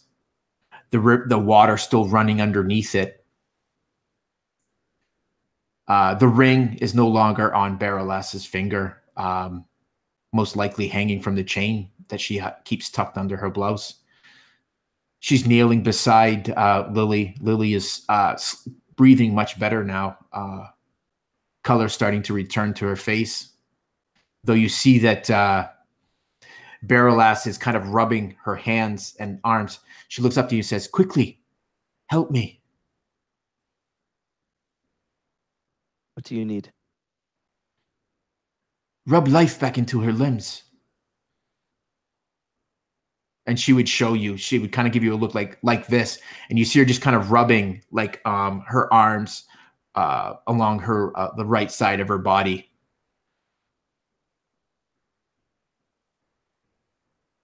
Araphor will do his best to imitate. Yeah. The minute you touch Lily, she feels ice cold. It reminds you of when the winter is at its height and someone has been outside for too long. That's how she feels.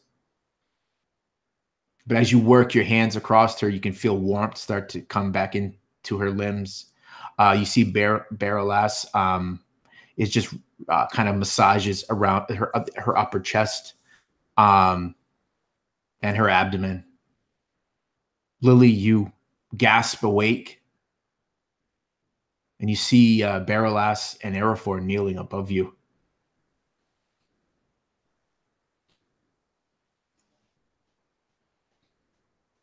Lily coughs. She's so cold. It kind of clears your lungs and maybe spits up some more blood. What happened? What happened? I'm so cold. Berelas, why are you here? Araphor brought you here. And she would look at you. Araphor. Tom and Goldberry weren't here, so Berelas stepped in to help instead. We took you here after the encounter with the barghests. We're badly hurt and badly poisoned. It was the only thing we could think to do. Berelas looks down at you. She has a sad look on her face. I did all I could for you, Lily. I'm sorry. I had to use the ring. And you would have this sinking feeling within your heart when you hear that, Lily. Yes. And this darkness, a darkness that you didn't feel before, you feel there now. Yes, it's so cold and so dark. The cold will pass. But you've been touched by the ring now, Lily. Lily shivers. She doesn't even sure what that's going to mean. It was the only thing that we could do. Without it, you would have... He just lets it trail off. The last thing I really remember, was those horrible dog things trying to tear me out of Moira's hands. Yeah, you feel an ache in your shoulder, and your leg, Lily. And my hand and my side and Yeah. You everywhere. You instinctively reach down and you touch where the barghest had torn at your leg. It's tender, but the skin is healed and knitted.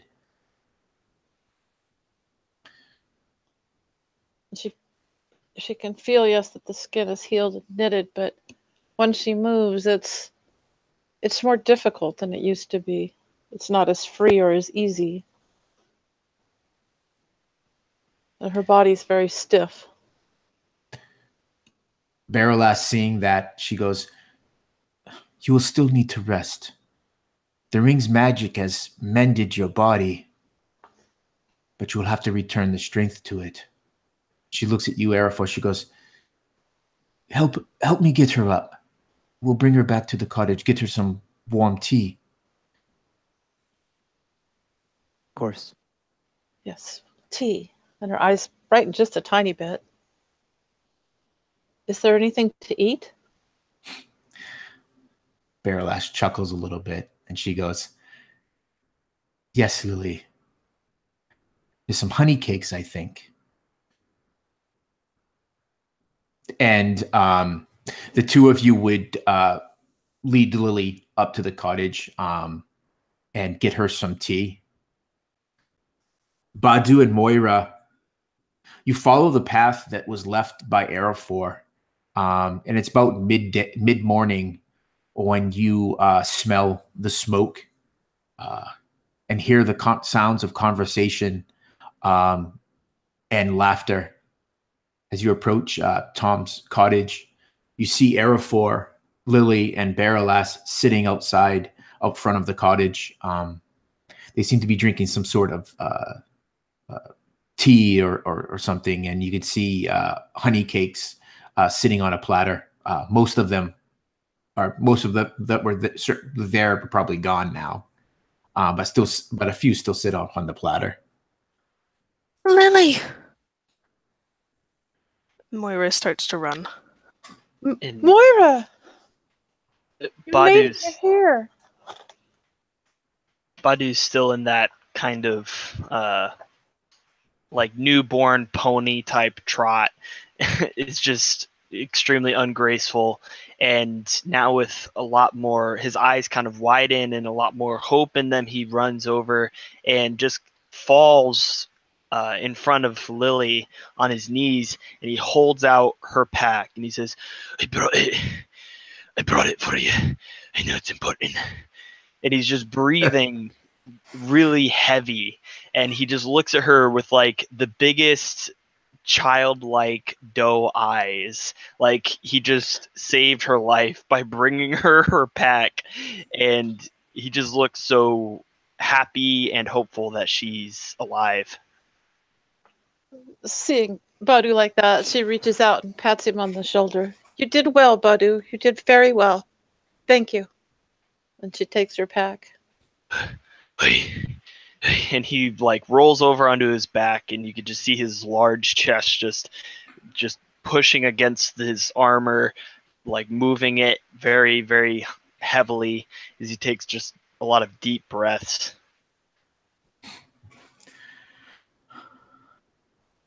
The first thing you would notice, Lily, is your pack is in total disarray. And everything that had a place, and everything has a place, and everything in its place that is totally lost now. It's like someone took your pack, shook it up, and then shook it up again. All your herbs and bandages and tonics and whatnot are all scattered and mixed in together within your pack. But the other thing you notice is that Moira and Badu are pretty beat up. Imagine you guys look pretty beat up from everything that you've done. They just look exhausted.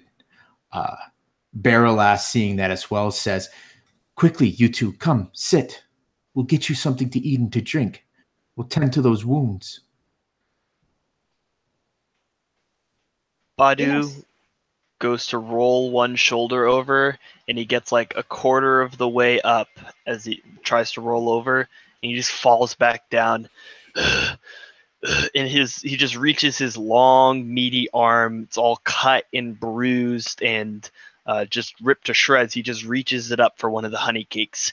And he's just patting his paw around, blindly looking for one of these cakes, and he grabs one. And he just shoves the whole thing in his mouth, just right through his beard into a black hole. And he just goes back, and he's just still breathing extremely heavily. Now his mouth just full of cake.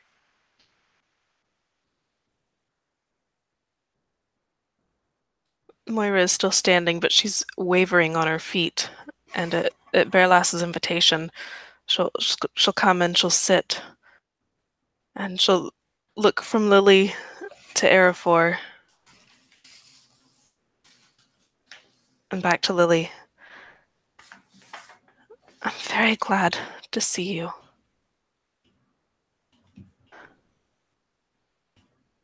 Glad to see Moira. that you made it as well. Yes.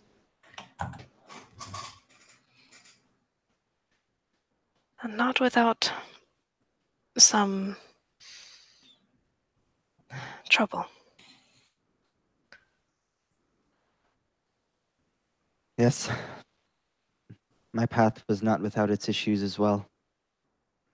In a couple different ways. And I'll kind of look over, not mentioning yet, but just kind of instinctively, I imagine his eyes kind of dart over towards Berelas, where the ring hangs.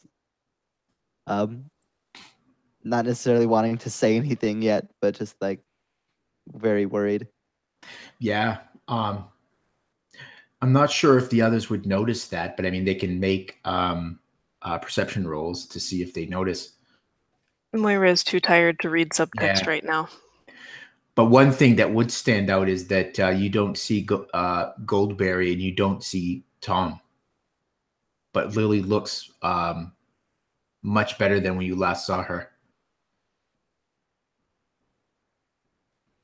Yeah, I'm not sure Moira even notices that. She's glad to see Lily, and she is tired. Yeah, perfect. Yep. There'll be time to talk everything over. I haven't slept in a half, and I doubt you have either. I think a rest is well deserved. Where's Warry?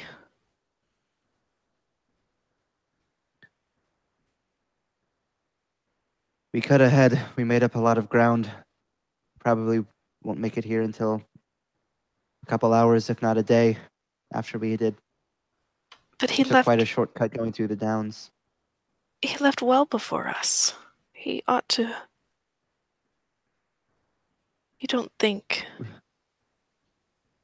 We caught a pretty substantial shortcut on the way back, a path that we hadn't noticed going through.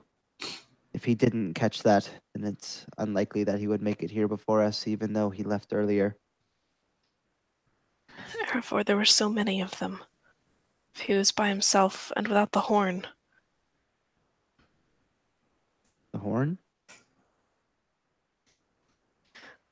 Forgive me. I am out of order and telling things in the wrong direction. Yes.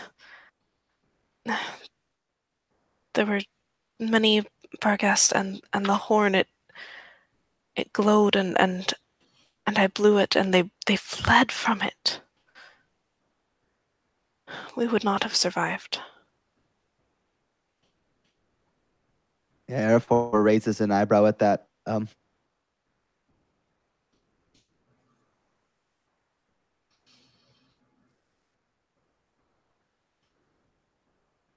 Berelas is tending to some of your cuts, Moira, and she listens to what you say.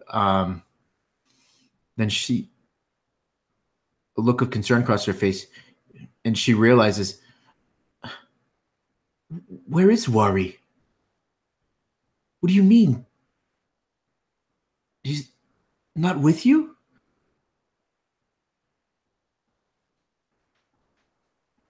You haven't mentioned that, I take it.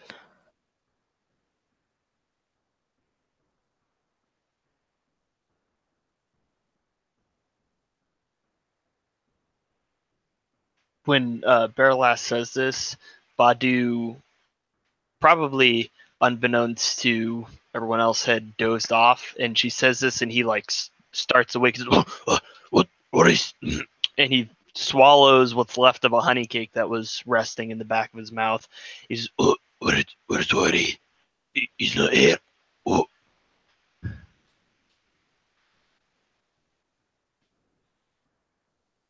And Berelas would shake her head, no.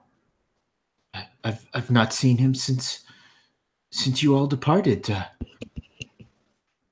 We lost you. We need Warry. Oh, yeah, We'll have to find him. That's not gonna work. And Badu goes to sit up, but he just very visibly painfully as he tries to get himself. Eventually, he's able to sit upright, supporting himself with both of his arms, and he just very slowly trying to make his way to stand up after having not slept and been beaten and battered. It's a difficult task. Berelas says, you all must rest first.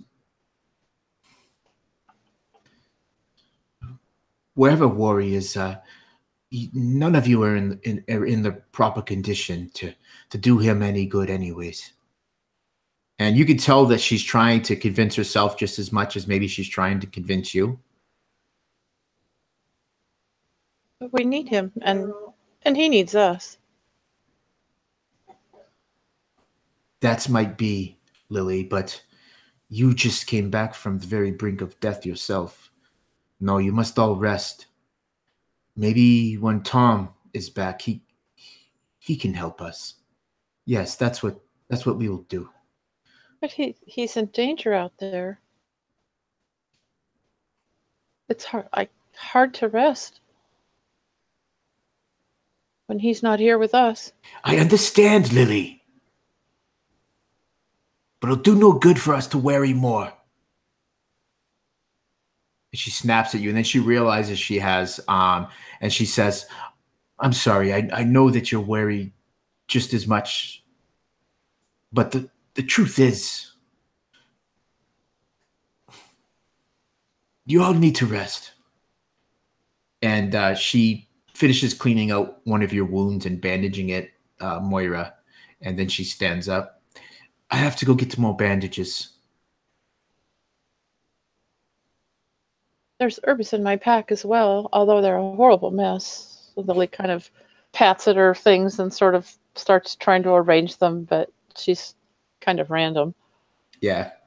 So one of the things, Lily, you would be experiencing the first level of exhaustion right now, having just been healed. Right. Okay. She looks at you and she says, "I have my own, thank you." And she walks off and disappears into the cabin, leaving the rest of you outside.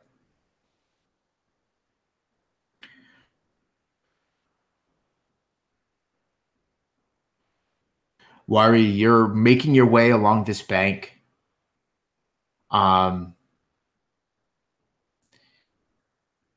need you to give me a con roll because you've been trotting along for quite some time now. If you could, and that'd be a save. Okay, sweet. That was that save or not? Oh, Jesus. Total of 3. Yeah. Sometime in the late morning, you realize, you stumble and fall a few times. You find it hard to keep your eyes open, and you begrudgingly find a spot next to the riverbank and lay down and rest for a bit. It's dreamless, though you do when you come awake, looking up at the canopy, the dim light coming through the canopy, you're not sure how long you've slept. You still feel sluggish and tired. Your limbs feel like they're weighted with lead. But you force yourself up. You drink some water. You eat a little bit of the meager rations you brought along, and then you set back off down the bank. And it's several hours still until you smell a cook fire, and you start to see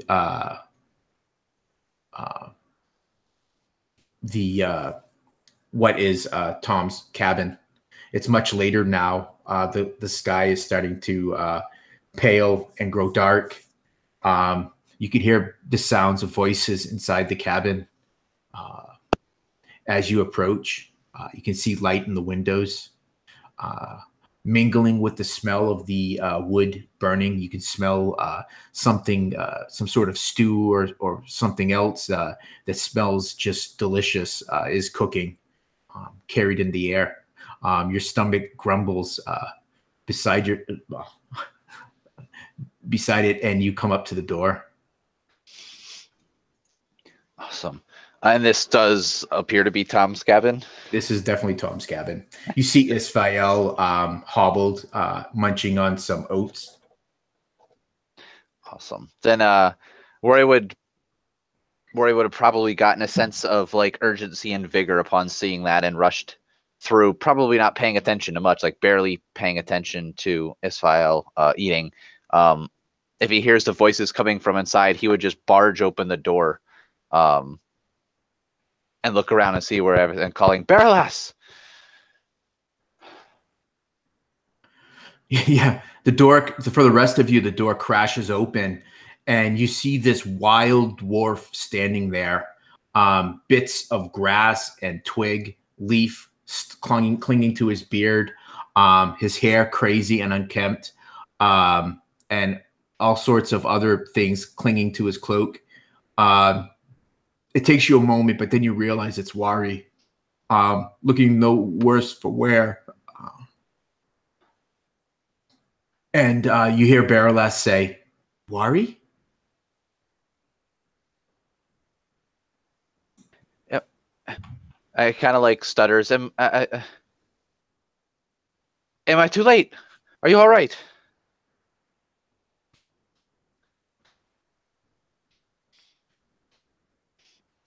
Too late for what?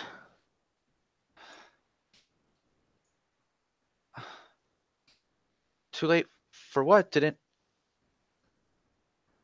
you hear Larry? Who's Larry? The dwarf. Larry was the bandit. that they let go. Yeah, wasn't he the one that talked about? Yeah, he's the one that talked about the two dwarves that were working for the sorcerer Gorlag. Yeah, so then I'm right. Yeah, sorry. Didn't you hear what Larry said? He would kind of look over to Badu. And Badu is in a corner, probably in a pile of flour or like hay or something stacked up in a corner, and he's like leaned up against it, and he's out cold. And when Warry crashes in, he just kind of and he's like very slowly waking up, and then he sees Warry looking at him, and he's like, "Oh, you made it. Excellent." And he almost dozes back off, and he realizes that things are being said. And he's, "Oh, what? What'd you say?" He thinks that Warry asked him a question, so he's like looks like worried, like, "Oh no, I missed it." Yeah. So you guys would have spent a few hours resting at the cabin before Warry showed up. Berelas gets up and she approaches you, Warry, and she says, "You look a frightful mess, Warry. Here, come by the fire. I'll get you a bowl full of stew and something to drink, I think." Are you all right? Has anybody found you here? Her eyebrow kind of goes up a bit. No. Araphor did. Lily was frightfully hurt, but she's better now. See Warry kind of ruffle his hand through his unkempt hair, which you guys have probably never seen. Warry keeps his beard and hair pretty pristine, always combing it, always has this little mirror with him showing through his hair, kind of touching his forehead as well. All right, some food will be nice.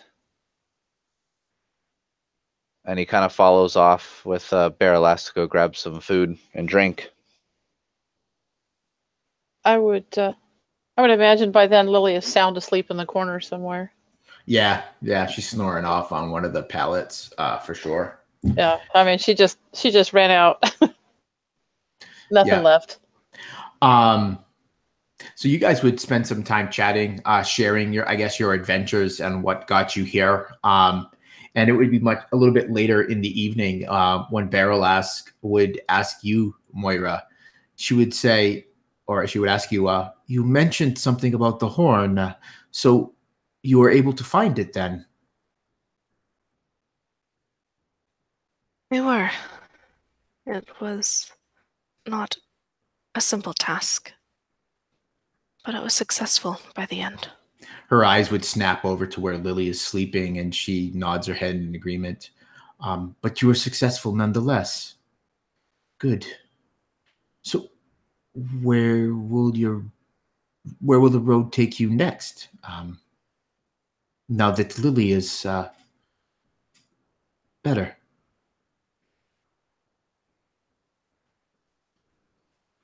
The horn must go to Dol Ameroth. That is our oath. Dol Ameroth? Aye. South. I've heard of it. Not quite a journey.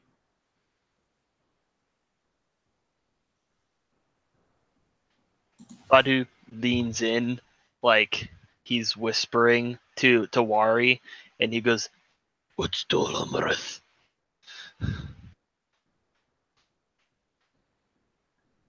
I don't think Warry would even be paying attention to you at this point. He's very spacey, probably more spaced out than you've seen him before.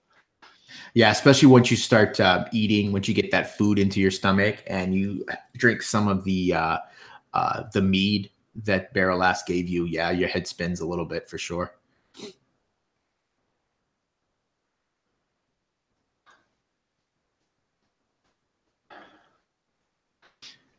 May I see it? May I see the horn? Of course.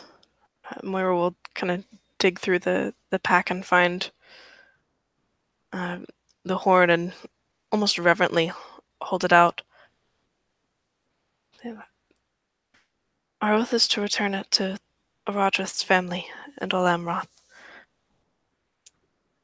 But we could delay that if needed, for a short time at least, to aid you. Her eyes are on the horn. They don't go to your face at all, Moira. Until the end, when you say that about aiding her, and she looks up, she goes, she cocks her head to the side. Aid me?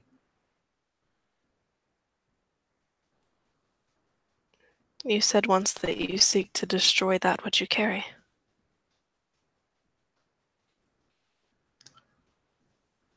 Instinctively, her hand goes to where the ring lays hidden under her blouse, and she goes, yes. But a part of me does wish to be rid of this. I think Warry would kind of like be coming to it part of this conversation and just kind of like stare dead at Berelas and say, Gorlank, he's why I came. Berelas' face would go pale and look at you. He has not found you, right? No one has come. She slowly shakes her head. Why do you know that name? What does it mean? Warry would kind of just like kind of cock his head to the side just a tad and look at Berelas for the answer. He's a sorcerer. He's the one I was bringing this ring to. You were what? The ring. He covets it. That's why I left. The images and the dreams and this voice in my head, it just, if they found us, they would find her and the ring. Moira looks over towards Araphor and Lily.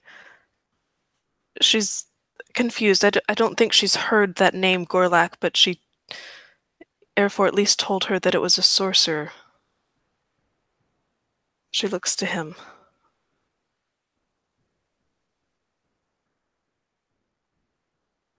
And his brow would be furrowed, and he would just kind of give a slight knowing nod.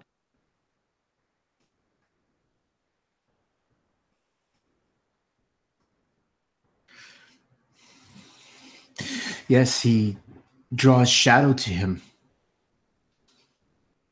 He means to build his power in the north, in the ruins of the lands of Arnor.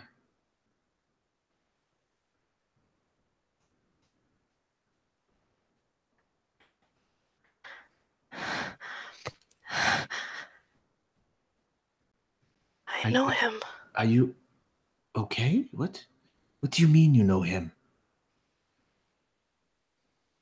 How could you know him? Orange fire in the north. The voice in my head, I have heard it.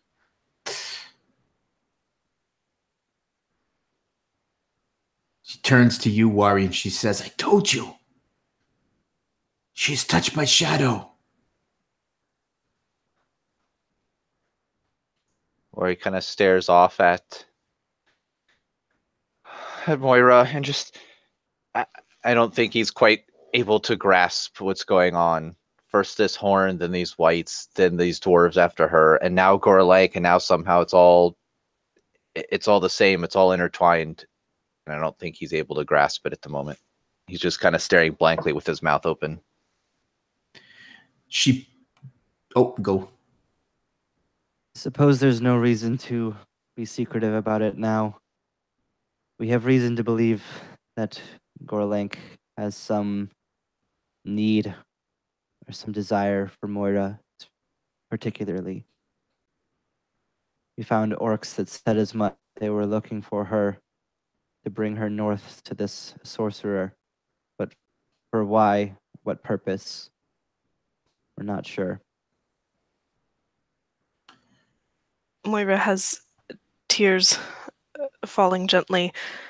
She looks at Araphor. She says, I had not told you yet, but when Badu and I faced the barghest, I heard his voice again. Somehow he was seeing them or through them, or he found me. I don't know how.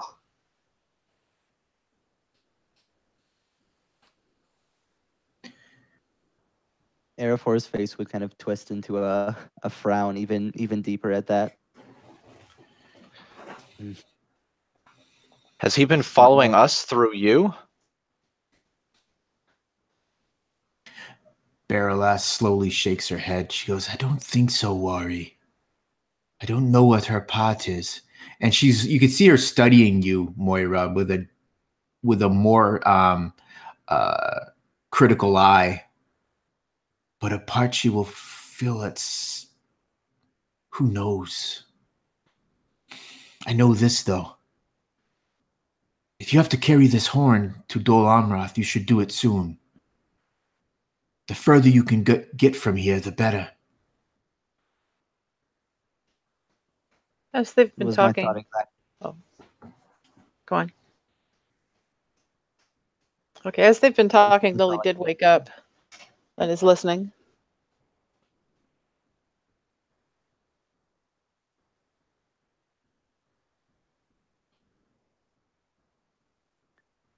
That would serve a twofold purpose. For one, we would get to fulfill our oath sooner rather than later. Two, it takes you out of this northern area where this man is looking for you. There's no promise that the south will be safe, but it will be safer in the hands of a sorcerer. And Lily speaks. And what of Berelas? Berelas just says, almost on top of what you ask Lily, she says, the shadow is far-reaching. Berelas. Oh, go ahead. No, that's all right. Go ahead. Berelas, you said you were bringing it to him. How far away did you find it? Far. In the forest south of Mirkwood. In an old ruin.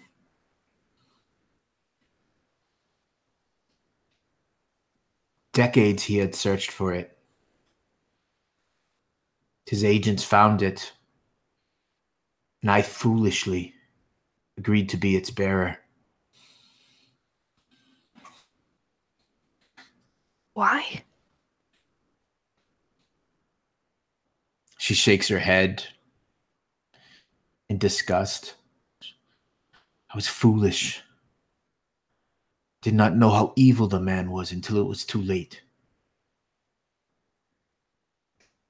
Are you able to take it away?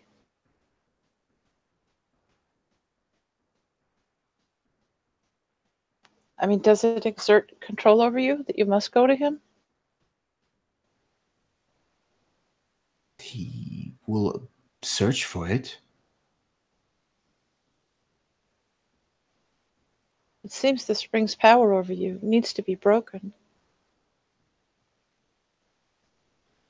Lily feels that cold inside her again and just gives a shiver.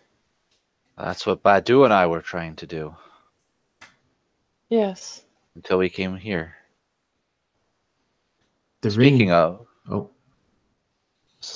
of, where is Tom and Goldberry? They have been gone now. A day or more. Off doing something. I don't ask. They don't tell me. But the ring can be unmade.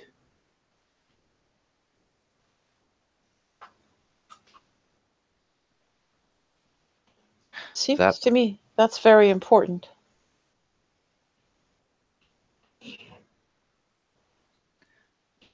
We need to take our stand against shadow everywhere if we can.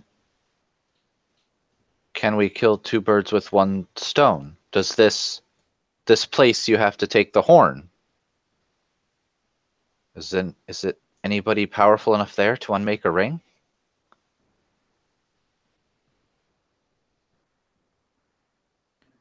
Moira shrugs. She looks at Araphor. You know far more of the histories than I. What does it take to unmake a ring? Would that be, and Araphor does have a decent amount of knowledge, but he's not all-knowing. Would that be something that he has any grasp on? Actually, Warry, maybe it's because you're just kind of shaken from your journey, but you know what needs to be done to unmake this ring.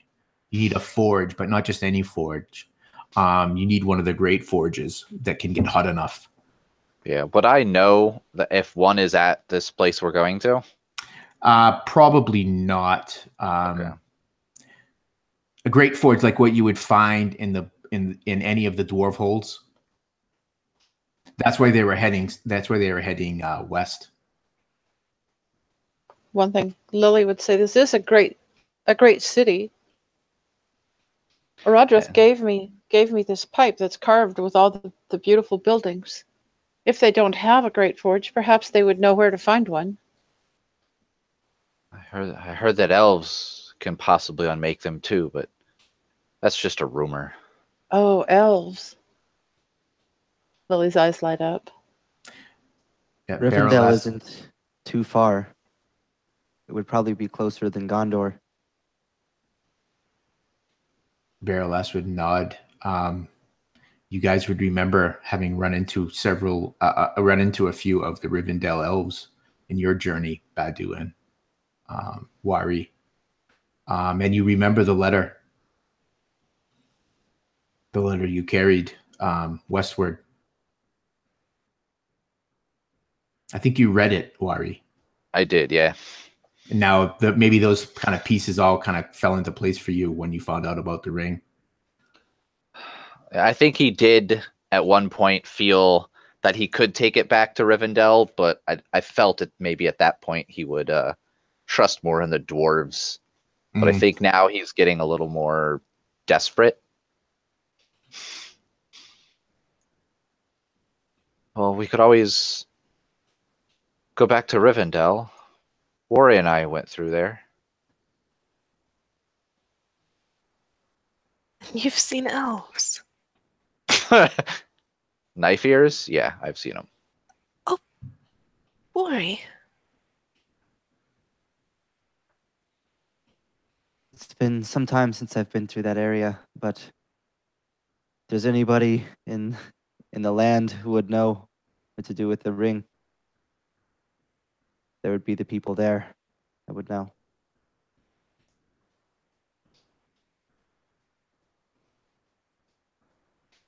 Plus, after all we've been through, perhaps somewhere beautiful might not be the worst place to go.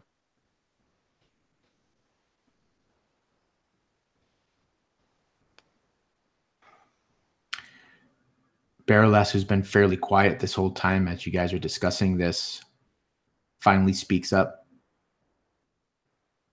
So you would decide it for me then?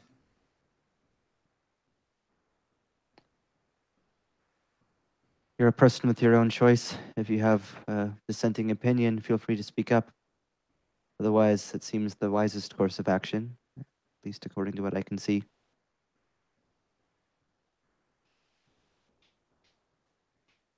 If we take the ring to the elves, they will not destroy it. They'll just use their own magics to hide it from Gorlank and those like him. Well, good. Then that's their problem. There are a few places better defended than Rivendell. They have powerful magic and powerful warriors, stronger than any man, more capable. The ring is going to rest anywhere. That would be the place. But it would be better to destroy it. And yet, how can we trust anyone with the power to destroy it to do so? That's a difficult question. What would you do, Berelas? What? And you notice she seemed to have been lost in thought, and you notice that her right hand is clutching at her chest. What did you ask, Lily? What would you do? Where would you go to destroy that ring? Well, I'm not really sure. I think Warry and Badu, they were going to take me west. They had said their kin had started to rebuild and relight the forges there. Is that a secure place? A place that's safe? Or is that a place where it might be easy to lose your life and your ring? I don't mean any offense, dwarf, but I trust elves with the wisdom to handle a ring of power much sooner than I trust the dwarves.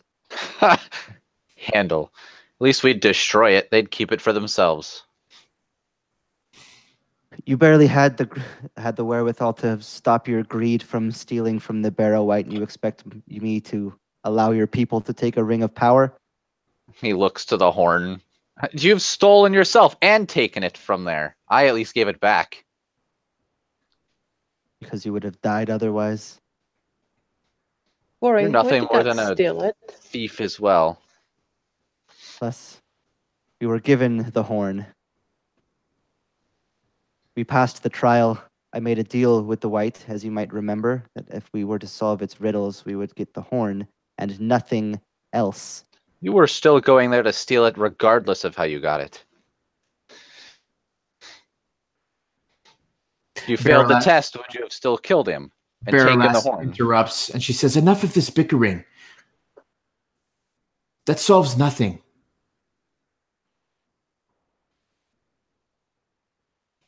If you think that we should go to Rivendell, then I will go with you. If you think the ring should be destroyed..." And she pauses at this. She pauses it. It's like almost that she's hard to say it. It's hard for her to say it. Then we'll do that as well.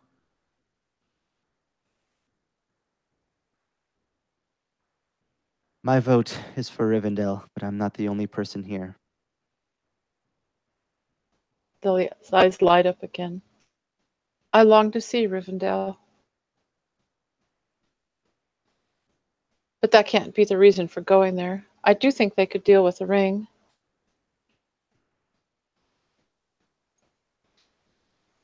I still think a forge is best, but they have forges. Rivendell is closer. You would know, Warry, that the elves are fairly skilled crafters. Actually, the ones who crafted the rings of power in the first place were elves. Yeah, it's true, but I think you're right. I think it's one of those, like, he knows in the back of his head that a dwarf would destroy it. He doesn't know what an elf would do with it. That's perfectly fine. Yeah, but I believe, if I remember right from our journey, it is a lot closer Rivendell than it is for the Blue Mountains from here. Yeah. Yeah. And you know what lies ahead that way because you've already walked that path. Okay. Closer it is for me. It's fine. So we travel to Rivendell then, after you've regained your strength. And she looks at Berelas looks across the five of you. Badu?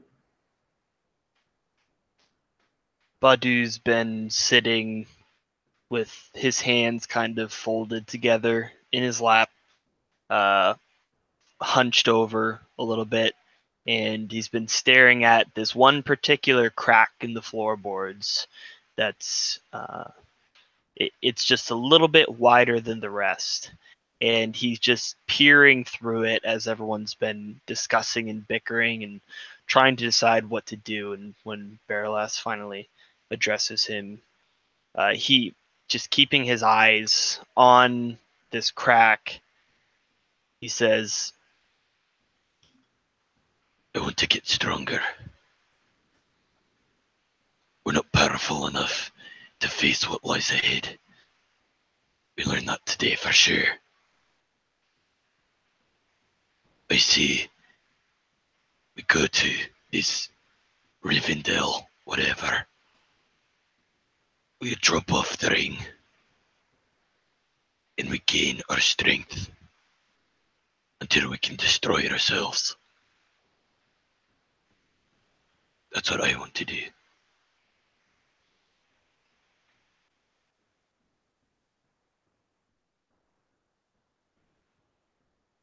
Perfect.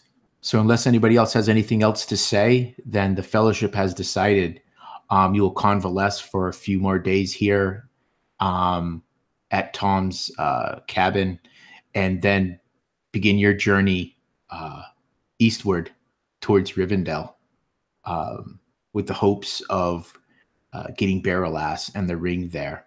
And once and for all, taking care of the Ring of Power. And with that, we will end this session. Very good, guys.